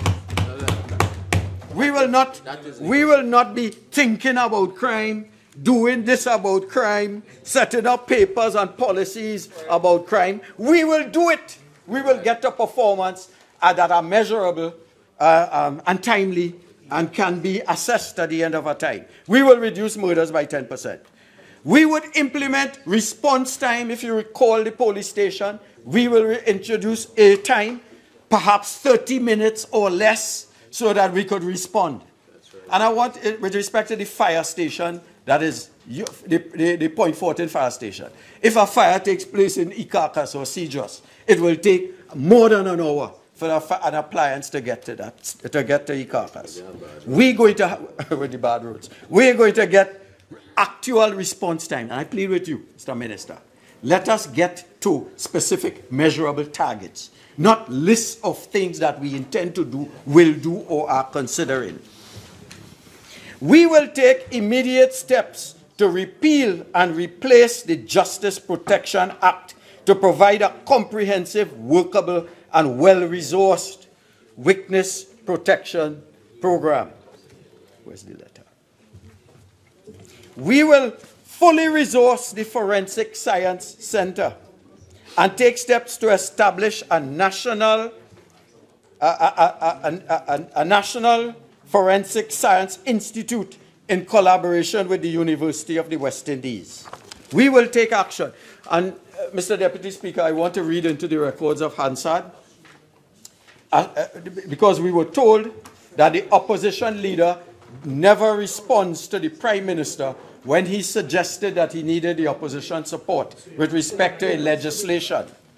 I wish to place on record that on the 28th of September 2017, the political leader wrote the Prime Minister of Trinidad and Tobago, Dr. Keith Rowley, and it was entitled Consultations between the government and the opposition with respect to proposed legislation. The date is 28 September 2017. She said, I write in response to your letter of 17th August 2017 with respect to the caption matter, and in the I don't know who they want the leader to respond to. She has to respond to written communication to her. And she said, your letter made reference to a letter written to Senator Ramdeen by the then acting Attorney General, dated the 4th of August 2017, in which certain information was provided to the opposition. Mr. Deputy Speaker, that breaks all protocol. You do not have a minister of everything writing Senator Ramdeen. This ought to have been addressed to the political leader of Trinidad and the leader of the opposition. The letter that was addressed to Senator Ramdeen indicated that the government would appreciate if a response.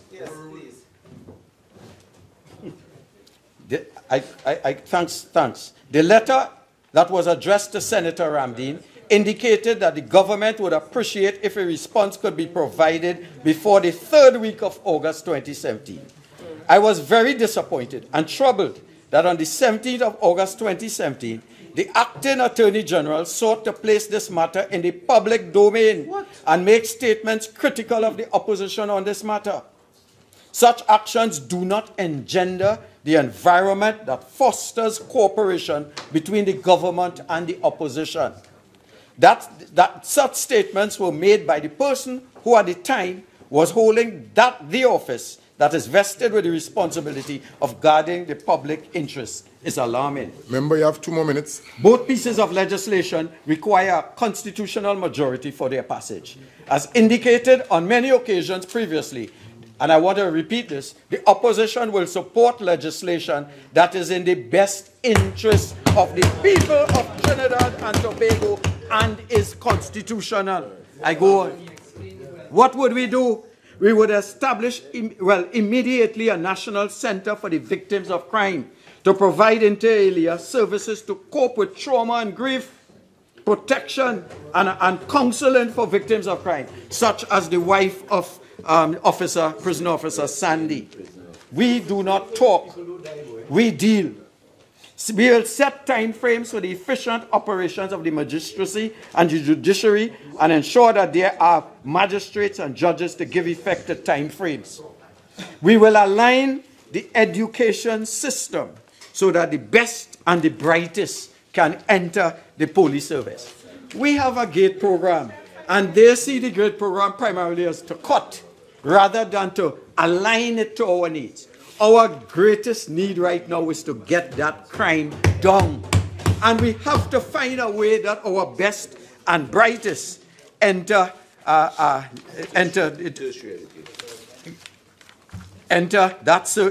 service. We will look at the Forensic Science Center, Mr. Deputy Speaker. It is clear that this government does not understand the role the forensic pathologist plays in solving crime. It was, and this is a quote from the Trinidad Guardian, dated August 12, Saturday, August 12. And it was Dr. Valerie Allendroff, and he said, an increase in collaboration between homicide detectives and forensic pathologists may assist in improving the country's detection and conviction rates for murders. I thank you very much. Well done.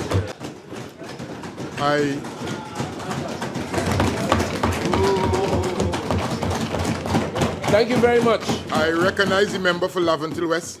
Thank you very much, Mr. Deputy Speaker, for so recognizing me. Mr. Deputy Speaker, enough has been said, enough has been done about the state of affairs of the economy of Trinidad and Tobago, the context in which this budget was set, for us to understand where we are. And I would submit that my friends on the other side, Mr. Deputy Speaker, simply do not want anything good for Trinidad and Tobago. In the context that everyone knows very well, when we draw down on the National Savings, the Heritage and Stabilization Fund, they have a problem. When we impose taxes to raise revenues to carry out the servicing of the country, they have a problem with that too. When we cut expenses, as we must sensibly in these circumstances, they also have a problem with that. When we borrow money, as we must to service the country, they have a problem with that too. They do not want anything good for this country. They talk about diversification. Tourism is one of the ways that we have decided as a nation that we will do that. And yet the member for Naparima gets up here this morning and does all within his power to sully and tarnish the name of Trinidad and Tobago as a tourism destination and for investment by those whose monies we need to strengthen this economy. He first tells us that, in fact, some time ago, his friend from Oropuch East told us boldly and incorrectly that 400 citizens of this country went to fight with ISIS out in the East. That is, of course, completely untrue. The confirmed statistics in Trinidad, supported by our international friends, make it clear that we record 180 people. He reached 400. And, of course, all of these persons left Trinidad on that wild and worthless mission between 2013 and 2014, confirmed by our international partners. Confirmed. So I want to correct the record on that for those who are listening, as we need foreign investment and we need to improve our tourism effort. But yet, and that 180 includes women and children, entire families. Entire families. And they spent time this morning, through the lips of the member for Naparima, tarnishing the name of this country. And secondly, Mr. Deputy Speaker, some time ago, when he quoted this morning that the leader of the opposition took objection to us writing to Senator Ramdeen. The facts are, Mr. Deputy Speaker, that it was in consultation with our Prime Minister, with the Prime Minister. It was the leader of the opposition who identified Senator Ramdeen as the point of contact and the person to write. And it is for that reason that a letter was directed to him.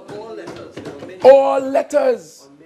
So disingenuous and untruthful, they just would not help it. And that is why I think, and I would propose that the member for Naparima be taken to the Privileges Committee. He quoted statistics here this morning, and when challenged by you for support for that, he had to withdraw it. Told this parliament, like his friend Senator Wade Mark at another time, a complete fabrication and untruth. And that is the conduct of my friends on the other side. They don't want nothing good for Trinidad and Tobago. 8.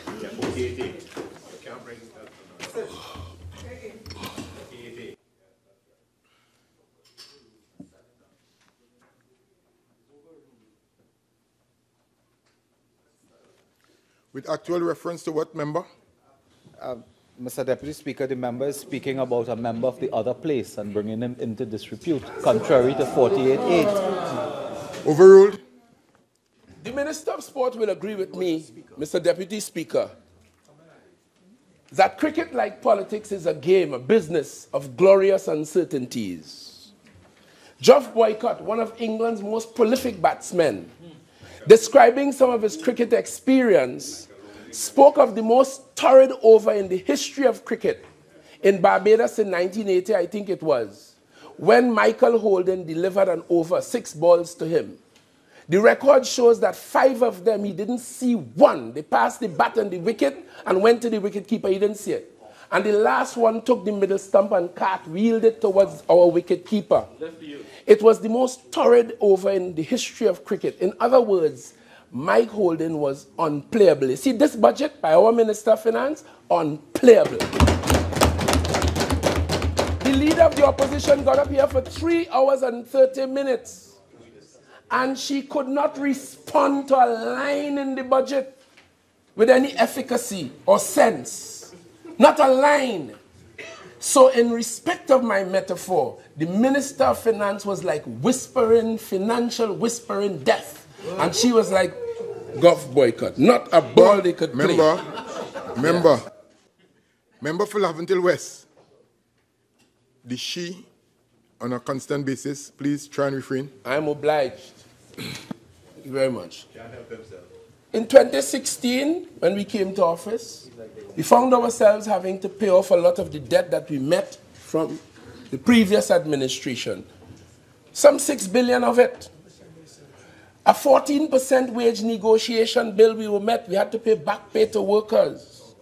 And we had to tame this unruly economic horse that they left behind. Wild and crazy, running hither, thither and yon. 2017, we reduced expenditure by close to $13 billion, from $64 to $52 billion. The actual figures, the outturn was 50.5.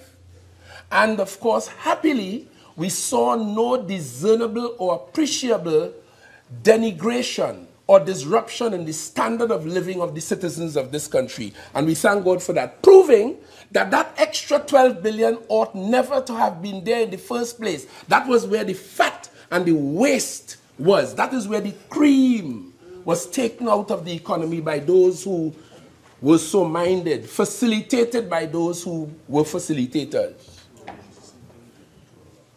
And now we find ourselves as a nation scraping, scrounging around for revenue.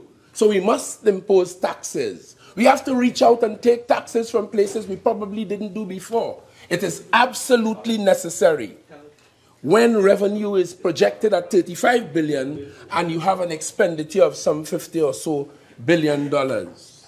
That is the reality, and I don't think we need to deliver too much more time on that.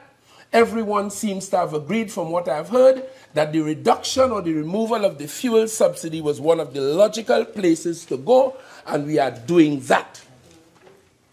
Reducing expenditure.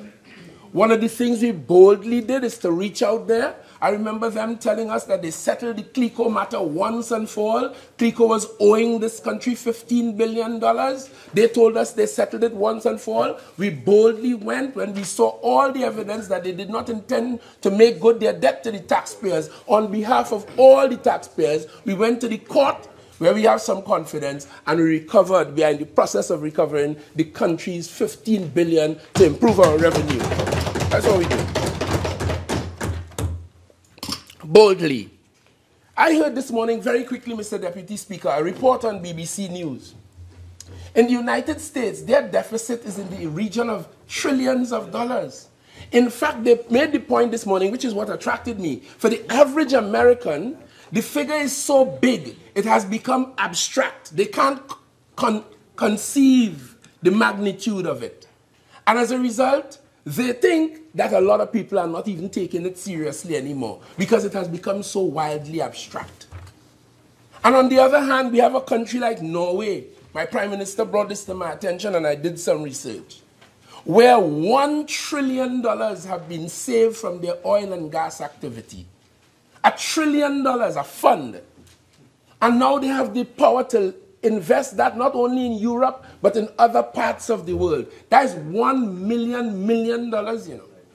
So Trinidad and Tobago is somewhere between what is now, as I described, as the American situation and this wonderful experience in Norway. And I find from my reading of the newspaper that the opposition leader found herself having to explain to the citizens of this country why and how did she go into NGC and raid the dividends in the matter that my colleague, the member for Port of Spain, North St. Anne's West. Quote your source, sir. I'm quoting from the Daily Express. 4. It's saying about raiding the treasury. Member, find another word, please. Thank you very much.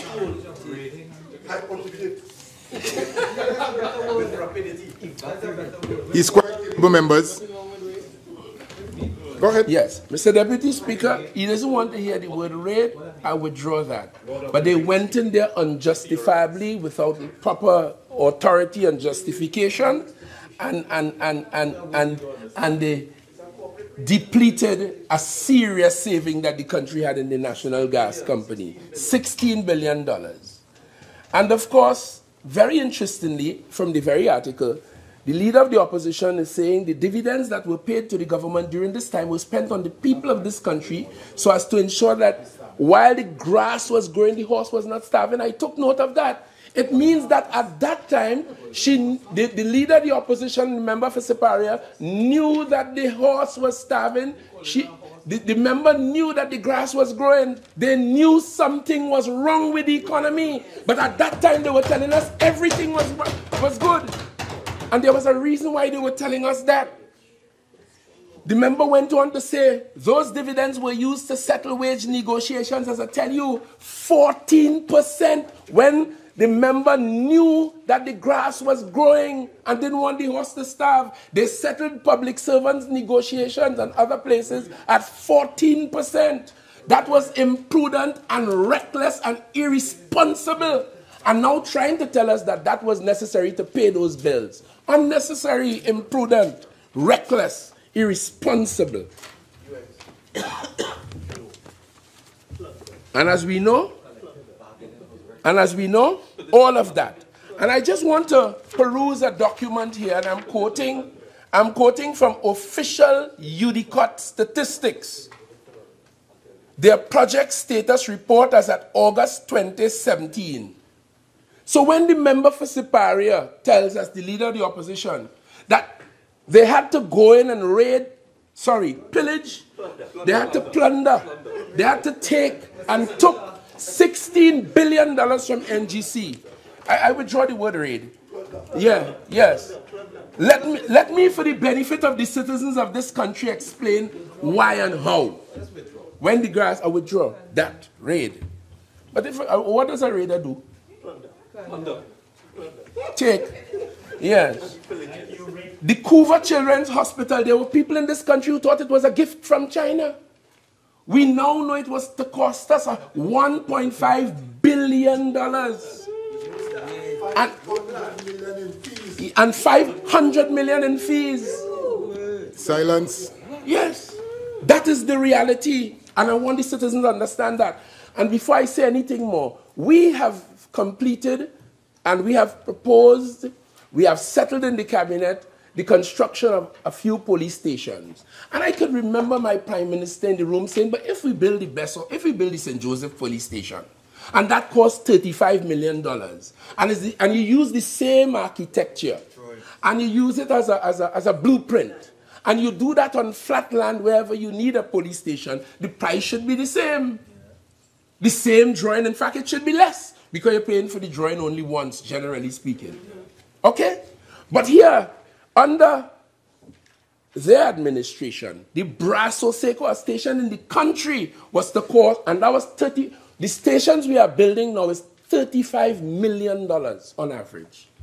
Brasso station under their administration, $55.6 million.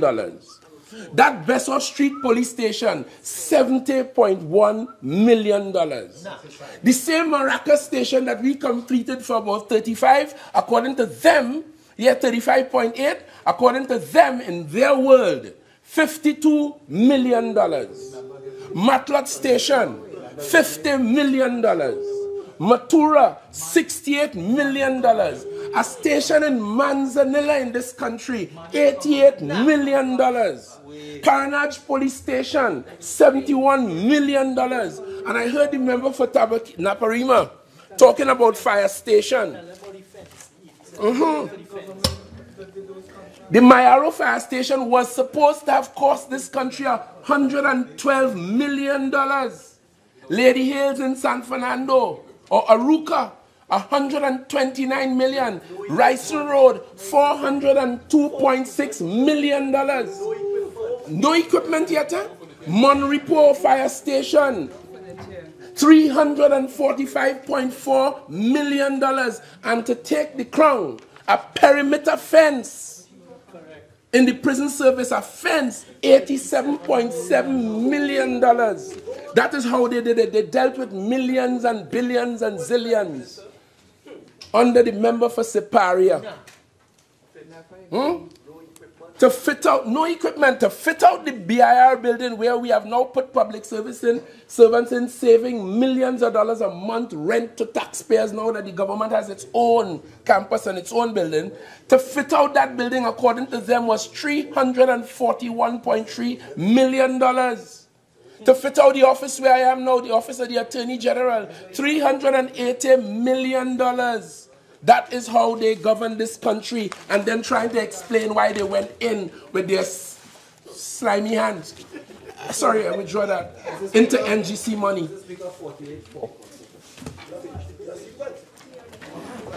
Member, withdraw.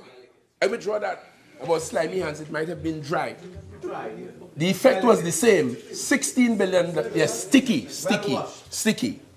When I spoke last in this budgetary exercise, for the last or the outgoing fiscal year, I spoke here as the Minister of Public Utilities.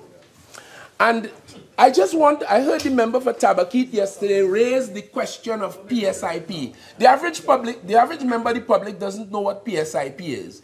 That stands for Public Sector Investment Program. It is the government's development program where you spend money on infrastructural and other development. This is for the public, not for us. We all know that.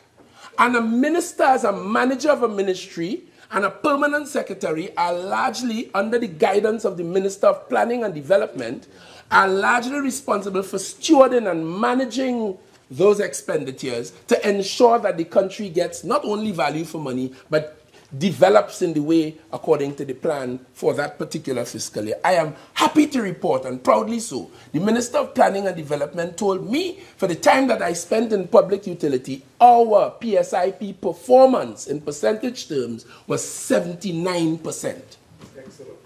79%. And that was done, as I told my colleagues, by working very closely with my project implementation team. We met at least bi-weekly. And we worked this thing to the letter. And that is how the thing was done. And overall, I heard the member for Tabakit, our performance in this regard as a team, as a government, has been exemplary. And I am very, very proud about that. This country needs honest work. This country needs intellect, it needs thought, and this country needs serious work in order to stabilize it and to take it off in the direction that we would all like it to go. Everybody wants to go to heaven, but nobody wants to die. This place calls for work and thought, and that is what we are giving this country. No poor work ethic with a 3 and 4 day weekend. All of us in this country are called upon to be more productive now and give some energy. Put your shoulders to the wheel. Put your minds to the task and let us rebuild this country. And we will continue to lead this country as a PNM government, I expect, for the next 15 years. I expect. Let me now move quickly to the issue of criminal justice, which is the area of responsibility that I have now. We are, no doubt, in this country under some bit of siege. The criminals are trying to get on top of us, as you heard the Minister of National Security say. They are getting bolder. They're walking in KFC. They're going everywhere without masks. They're just doing it. They went on a prison officer. We heard about that, and may his family accept my deepest condolences. Officer Sandy walked up on him and his colleague, pointed at his colleague. As they scrambled, he got shot in his leg. A major blood vessel struck. He lost blood, and the young man lost his life. They're getting bolder. We are also under siege by our own bureaucratic positions and our lazy approach and our underproduction as a people. Because everyone knows we are not working as well and as hard as we should in this country. All of us. All of us. And we have to do that. And we have to provide the administrative support systems in order to achieve that. So you will hear references to the administration of justice, because behind the whole concept of justice, there's a whole administration, a panoply of institutions that make this thing work. When crimes are committed in the society, people can reasonably expect, they ought to expect, that there will be an investigation, which is supported by intelligence, which is what the SSA is all about. There'll be an arrest. There'll be charges preferred against those perpetrators or perpetrator. There'll be a prosecution through the court, and we can expect justice, a fair result, a result we could all accept and live with as fair. And the Constitution makes provision for that too. You expect a sentence to be passed, whether it is a fine or some order of the court, or whether it is an imprisonment, a term of imprisonment. And once someone goes to be imprisoned, we expect the business of rehabilitation to apply. Hopefully, when they return to the society after their incarceration, they will now mean to do good and not continue to hurt us as recidivists. This is a very long and sometimes difficult and uncertain road. There are various agencies involved in this process. This involves, obviously, the police and, to some extent, the defense force, because, unfortunately, circumstances in Trinidad and Tobago today makes it necessary for soldiers who should be doing something else to be on the streets aiding the civil power, so to speak. And that is not an ideal situation. The other day when they had a bombing in London, soldiers came out, but that is a temporary situation. We have had our soldiers and Coast Guardsmen and women on the streets for a long time. That says something that we have to pay attention to. The Forensic Science Center, another important stakeholder in this, the Office of the DPP, and with the new criminal rules, the DPP comes further center stage, playing a greater role in the whole business of the criminal justice system. The courts, obviously, juries, the prisons, and NGOs and individuals like Vision and Mission. They play a particular role. Churches, faith-based organizations, individuals like Clayton Morris, who work inside of the prison, working with the young men, hoping to assist in their rehabilitation.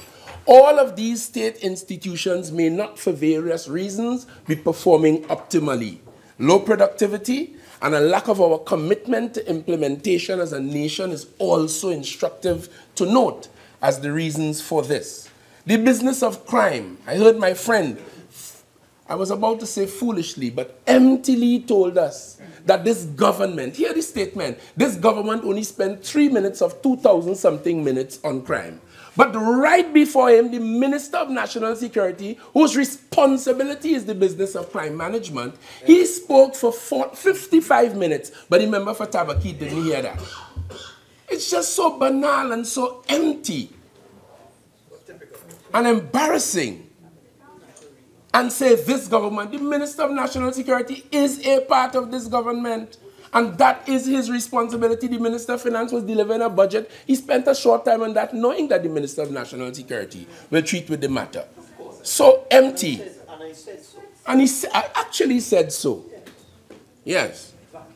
Other countries world over have to deal with the same problems that we are having here. Los Angeles in the United States, a case in point.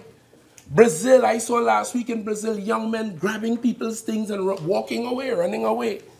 Kingston, Jamaica, London, inner cities. This is not about race. This is a cultural kind of thing where you have in cities, inner cities, in urban dwellings, you have certain kinds of problems. And this is why we say it's not about Laventille alone. Laventille is not a place. Laventille is an experience. You'll find it all over Trinidad, all over the region, all over the world, because it's a certain kind of experience as a result of inner city living, which every country recognizes and treats with. And that culture, unfortunately, is now taking a dominant place along the corridor and in other parts of Trinidad and Tobago. It is the dominant culture. You see it playing out in the schools with all of the little issues. And we all have to attend to that in this business of dealing with the criminal justice system. And yet, you heard the member for Oropuch West yesterday get up and talk about the swimming pool that is proposed for Laventille. Well, I proposed it for Laventille because about 4 years ago, a little boy went into one of the water tanks to bathe, to swim, and he lost his life. That touched me deeply because I know we can have had another little national swimmer. He probably loves swimming, but there's no pool there. And at that time, a decision was taken, and I'm very happy to know that it has now been budgeted for, and I look forward to it being put for the benefit of the people of Laventille. My father used to call me tadpole, so if a next little tadpole gets in that swimming pool, maybe we'll have another Bovel. That's because I was smooth. That's because I was smooth. Yeah. Still smooth. Yes. Yes. If when, you know, and when we tried, as we have done in the past, to deal with this urban problem, recognizable by governments all over the world, they have issues with it, challenging whether Laventille alone get in a swimming pool. Similarly, when we put the special education program in Laventille to look at the situation with the schools in there, 25 of them, and to give them special attention because of those special circumstances. There are those who oppose it, and they even accuse you of racism and discrimination. They do in this country. They do. But we must do that because special situations require special resolutions. Well, that was just one of the best things you said for the day. Police. Yes. The police service, about 7,000 members. And there are many highly educated, skilled, trained, experienced persons in the police service. The Minister of National Security provides them resources. $6-point-something billion will be spent on national security. We criticize the police, but this country would be markedly different without them, notwithstanding the imperfections. They need motivation. They need training, and I've seen the police service rise to the occasion. With all the bad of the state of emergencies, they executed 8,000 warrants in that 3-month period. And I saw in that, what the police need is a certain mindset that has been draining, and some training about their mindset has to be done, because policing calls for a certain mindset. And that is what we'll be focusing on, as the Minister of National Security says. And the difference between a police officer and a criminal, even with the same weapon, is his training and his discipline. That is why 10 could conquer 100, and 100 could conquer 1,000. It is discipline and training that makes the difference.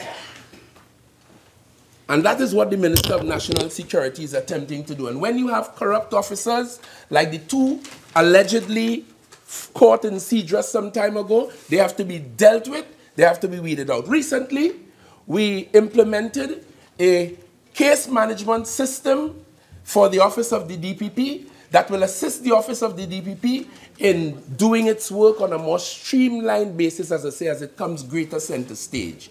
So as the matter goes into the Office of the DPP, it goes on a particular database, it is entered in a certain format, and it is managed properly in keeping and in anticipation with the criminal rules that is coming there. That same system has to be implanted into the police service, so there will be a symbiotic relationship they can share and make life better as we move towards the Crown prosecutorial model. That is happening at the Office of the Attorney General in collaboration with these institutions, and that will continue. where lawyers can get involved in the investigation from scratch. Again, my Prime Minister, as chairman of the National Security Council, sent a little video for me the other day, and we saw someone arrested in England. And from the time they were interviewed and ideas of prosecuting became real, lawyers got in and a decision was taken, and it went straight through to prosecution and sentence. We're trying to get lawyers involved from the very start of investigations now in the strong prosecutorial model style that we want to make happen in Trinidad and Tobago. Forensic experts working from very early to build a watertight case. No silos anymore, sharing information and doing it in a certain way. So, Mr. Deputy Speaker, that work is taking place and it will continue. And it will also I heard the Chief Justice wanting to put a similar case management system in the Magistrates Court. It became obvious to us that that was non-existent with this 53 case issue. That too has to be replicated in the Magistrates Court, where they deal with 90% of the criminal cases that come through the system on an annual basis. So as for the office of the DPP, yes, I agree with the member for Naparima. Adequate staffing, equipment and machinery, training of their officers. They are now specializing their teams to deal with different aspects of the law, and that is happening commendably so. We have provided office location for them, including in Tobago, to supplement that which they now have in Port of Spain and San Fernando, and that is all happening. Support, provide resources, training and all of that, and they will do the job that they are supposed to go. So, Mr. Deputy Speaker, as for the Forensic Science Center, you heard the Minister of National Security truthfully say that the DNA legislation now, which was established in 2005, in 2000, sorry, I piloted it in that time from the Ministry of National Security. It is now being implemented in its full range and effect. We have drafted the regulations and we have approved them in the cabinet. As you heard the minister truthfully say to this parliament, we are now procuring the necessary consumables so that the police could now start their work as the law permitted all along, but was never effected, even during the time when my friends were on the other side. So it is now happening, and we will have the benefit of that to improve crime detection in this country. It is a sad truth that we do not have sufficient cameras to assist in detecting crime in this country, and where we have cameras, some are not functioning effectively, some are not panning 360 degrees, all kinds of folly. Now we have to apply intellect, we have to apply best practice, and make sure when we spend on a camera getting value for money, it is able to do the job and assist. In England, by way of an example, they say when you leave your home in the morning, by the time you return on evenings, you would have been photographed some 54 or 55 times, making any antisocial or criminal behavior easier to detect. And you would have seen in the United States, in England, the minute there is some terrorism event, within 48 hours they are onto it. It is all possible. We just have to improve our techniques and do those things and get it right. It is not about giving a contract to somebody to provide some bogus or cheap cameras, which seem to have been the ethos of those who have gone before. This is about intellect, this is about best practice, getting value for money, and getting the bases done correctly to help in this country. And that's what we are about. This is not about no contract for no friend, and no cushy living, and an extra 11 billion to play in and to play with. This is real. The court system, that is the domain of the judiciary, a line that we must carefully not breach. But the Attorney General is the conduit from the cabinet, and he provides the resources through the cabinet, liaises with them, wonderful relationship, understanding the importance of building that institution, making it work. Because if the public comes to a point where they lose confidence in the courts or in the administration of justice, which has begun to happen in Trinidad and Tobago for many, many years, something is wrong. People are not, witnesses are afraid to come forward today. because they don't trust the system. We have work to do. Provide them with buildings, outfit these buildings, CAT reporters we have approved, more CAT reporters for the court, repairs to the Hall of Justice, and working closely with the Office of Attorney General to bring the new children's rules in accordance with our constitutional requirements. I'm sure my friend the Attorney General will elaborate on these matters even more fully when he gets to his legs on another occasion in this debate. As for the prisons, again, I want to record my condolences to Officer Sandy, who was boldly shot and killed by brazen criminals. But the police are on the job, and I hope that they make swift progress. I understand they have identified the perpetrators, and it is my prayer as a citizen and a minister of government that they make swift progress and bring them swiftly to justice. But the job of prison officers is a very dangerous job today, because this is an ex-inmate, unrehabilitated, if I may say so, going out there with vengeance in his mind to kill a prison officer or two. A very serious business. And therefore, we need to pay attention to that. I saw the association, Mr. Richards, president. He could be a little angry and a little bit dramatic at times. And I see he's been putting the blame for that on the footstep or the doorstep of the cabinet. But that, of course, has to be easily rejected because, I mean, you know, they take action inside of there to protect their officers. Officers have been issued, in some cases, in many cases, with personal firearms to protect themselves, and properly so. They have a system in there where they provide security at each other's homes. This is in addition to what the state, through the police, would generally produce. But there's also another dimension that I must speak truthfully about. Sometimes the behavior of some of us aggravate situations. If prison officers are going to encourage taking drugs into the prison, if prisoners are going to take cell phones inside of the prison to arrange deals to be struck, if prison officers are going to get involved in relationships with prisoners' families on the outside, if prisoners are going to be borrowing money from prisoners' families, these things have happened in the world, and Trinidad is not distant and separate from it. So prison officers have to be more professional. They have to be more ethical as well. This is not so you have the criminals operating, but we have to operate in a manner that doesn't encourage or fuel that in any way. So we must fight it. We must resist them, but we must make sure that our own conduct as officers, police, soldier, immigration, customs, because we have issues in all these organizations with persons who are not true to their oaths and endangering the rest. And we must deal with that frontally and very frankly. Because a lot that happens cannot happen without the complicity and the support of elements of the state. So, the question of rehabilitation, I know that there are peace education programs in there to deal with hostility on the part of individuals and groups. Vision and Mission, as I said earlier, has a program going in there for life skills. And I want to congratulate Wayne Chance. I've been invited to the inauguration of his board tomorrow, and I would like to be there if I have the opportunity to do so from this parliament. There are spiritual development programs taking place by all the faith-based organizations in Trinidad and Tobago, programs dealing with anger management and drug abuse programs, all taking place in there. Very good work. As I said, Clayton Innes as an individual, Clayton Morris as an individual doing the futsal thing in there. And I'm happy to note that the cabinet recently approved about $55 or $57 million.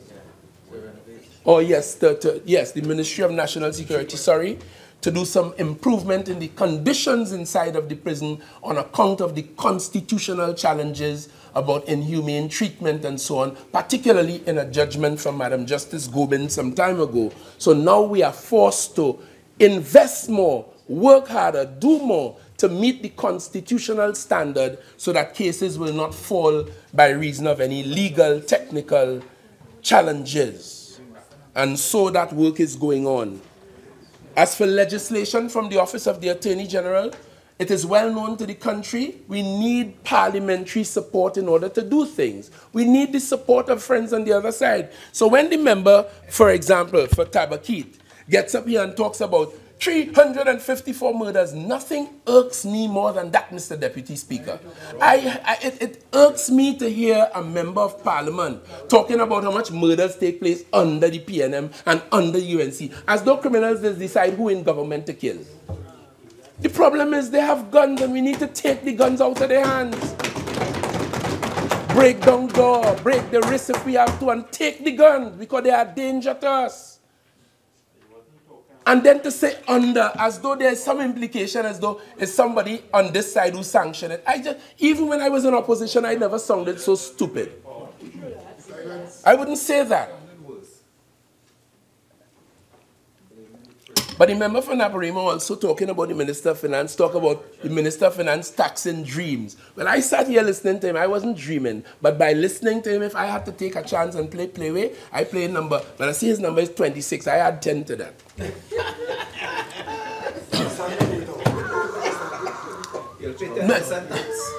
That is it. And I heard him as well recommending an English book.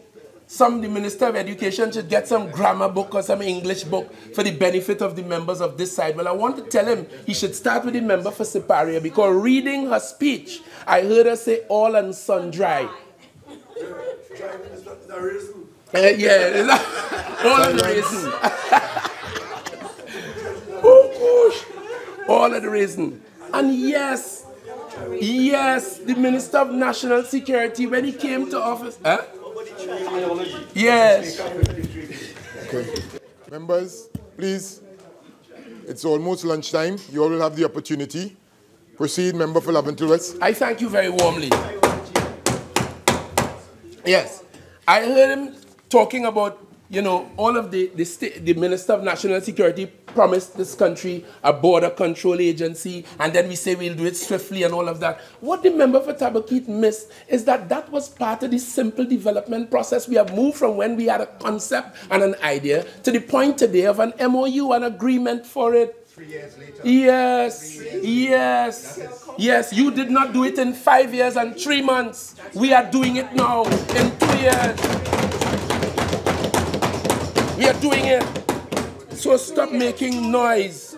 And when we come here with legislation, we need your support. No point complaining about murders and complaining about crime. We need to pass legislation from the parliament to give the police and law enforcement the teeth and the strength to deal with the criminals. That's why I say you all don't want nothing good for this country. Don't want nothing good. Let me make quick reference to a Canadian case, because you see, we had Pratt & Morgan back in 1993, which affects this jurisdiction, where the Privy Council set a 5-year limit to carry out the death penalty, from charge to sentence to execution. Actually, the Privy Council said 5 years. I have no problem with Pratt & Morgan, because all they were trying to do was to shake us out of our complacency and sloth, and we would quicken the pace of the administration of justice and carry out the sentence of death where applicable. Quicken the criminal justice process. Well, recently, we were at the opening of the law term, and the FITIA speaker at the church, the former UN ambassador, told us, told us about a case. So I took the case to take a look at it. A case of Barrett Richard Jordan, the appellant, appealing against Her Majesty the Queen. And the Attorney General of Alberta, British Columbia Civil Liberties Association, Criminal Lawyers Association, several interveners. And this matter was a matter where Jordan was charged in December 2008 for his role in a dial-a-dope, a call-up operation for drugs. His trial ended in February 2013, 49 and a half months later. Jordan brought an application under Section 11 of the Canadian Charter of Rights and Freedoms, akin to our Constitution, seeking a stay of proceedings due to the delay. In dismissing the application, the trial judge applied the framework set out in Aaron Morin, where they had a framework and some principles for speedy trials. And the Court of Appeal dismissed the appeal. But when it went before the Supreme Court of Canada, their highest court, the Supreme Court held that the appeal of Jordan should be allowed, the convictions set aside, and a stay of proceedings was entered. So what the court effectively told them, and I'm quoting from the judgment, a new framework is therefore required for applying Section 11B of that Charter of Freedoms. This framework is intended to focus the Section 11B analysis on issues that matter, to encourage all participants in the criminal justice system to cooperate to all participants, and the Parliament is a participant. The Supreme Court is saying all participants in the criminal justice system to cooperate in achieving reasonably prompt justice with a view of fulfilling the important objectives. At the heart of this new framework is a presumptive ceiling which delay from the charge to the actual or anticipated end of trial is presumed to be unreasonable unless exceptional circumstances justify it. The presumptive ceiling is 18 months for cases tried in the provincial court and 30 months for cases tried like in the High Court. Provincial more like magistrate in our jurisdiction. Or cases tried in the provincial court after preliminary inquiry. Delay attributable to or waived by the defense does not count towards the presumptive ceiling. Essentially, this judgment, what it has done is... 45 minutes has expired. You have an additional 10. You care to avail yourself? Most certainly. Proceed. What this judgment has done is to impose on the administration of justice, the legislators, the courts, the DPP, everybody, to impose strict timelines. You have to keep them. So Canada now had to invest millions and millions of Canadian dollars to improve the staff, more officers, more lawyers, more courtrooms, all of that. We are still struggling with a 5-year issue with Pratt & Morgan. We did not rise to the challenge of Pratt & Morgan, and most of the guys who were intended to face the death penalty are now commuted to life sentences in the prison, and we now have another problem. So the idea here is to quicken the thing, and we will all have to play a role in that. So we have a problem. We have some issues as a nation, and shouting on each other wouldn't help it. It calls for intellect, it calls for reasonableness, it calls for good sense, it calls for a sober parliament working together in the interests of the people and disregard the one-manship and upmanship and foolishness. There's work to be done everywhere.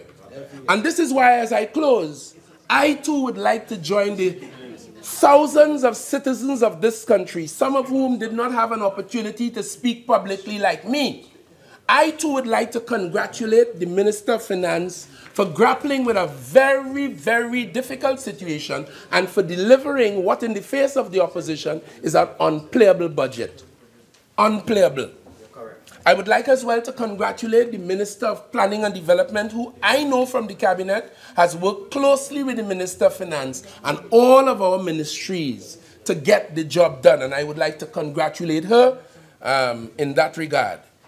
And Mr. Deputy Speaker, as for my own constituency, in this budget, I saw only good for the people of Laventille, because this is for little people.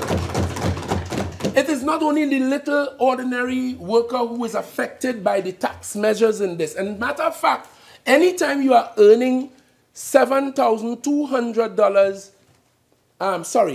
anytime in this country you are earning $6,000 or less dollars a month, you pay no tax at all. That still exists for the benefit of my constituents in Laventille. I have told you we're getting a swimming pool. And I'm very, very happy about that. All of the health centers are open and functioning. All of the benefits. And I promise them one thing. And I make that pledge and promise here again today on behalf of Laventille West. Every single state benefit or opportunity that is available to the people of Trinidad and Tobago, it is my job to ensure that Laventille West and Laventille generally gets its fair share and access without deterrence. That is my job.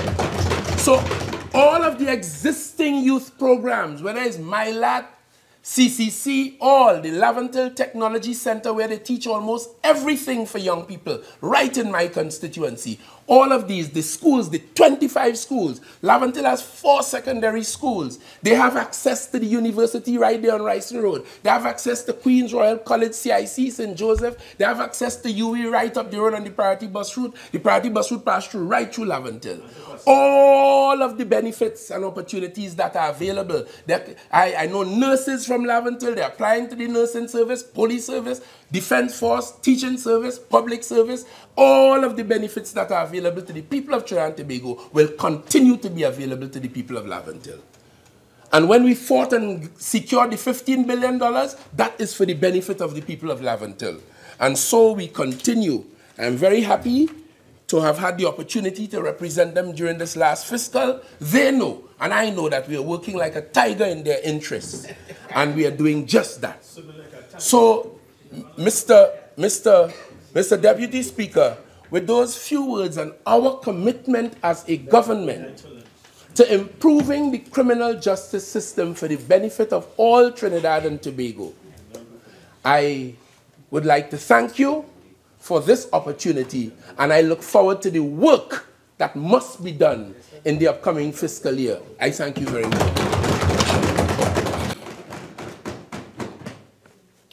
Honorable members, in accordance with Standing Order 44.8, I am giving the member for Naparima the opportunity to be heard again to offer an explanation for a material part of his speech which he claims has been misrepresented.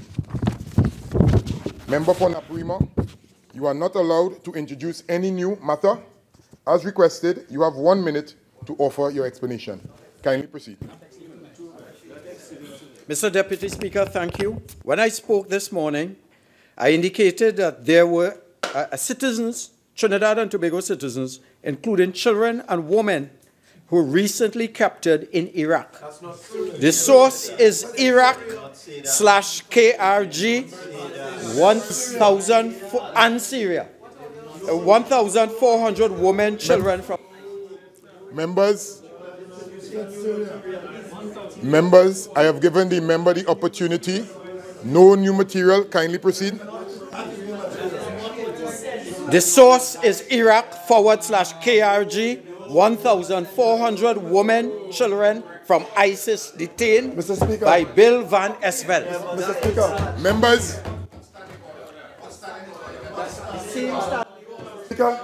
Mr. Speaker. Members, have your seat, please. Members, I am on my legs.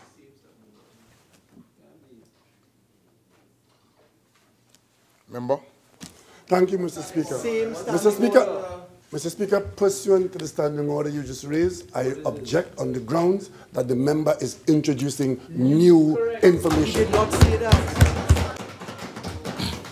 Member, with regards to your comments, are you introducing any new information? No. The Hansard will be able to be identified in order to say. So kindly proceed. So the source is Iraq/KRG 1,400 women, children from ISIS detained. This is an abuse. Stand up.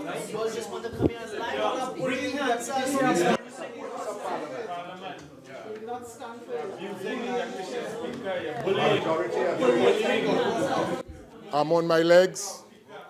I am on my legs, members. The member for Naparima has 1 minute in order to make a statement. Any new information, the Hansard will be verified and the necessary precautions will be taken accordingly. So kindly proceed, members. Right. You have 15 seconds. The article says, the Women and International Humanitarian Agency, that's Human Rights Watch, said they included Afghan, Azerbaijani, Chinese, Chechen, Iranian, Russian, Syrian, Tajik, Trinidadian, and Turkish nationals. I am referring to Trinidad nationals. Members, we will now suspend for lunch. We'll resume at 2 p.m.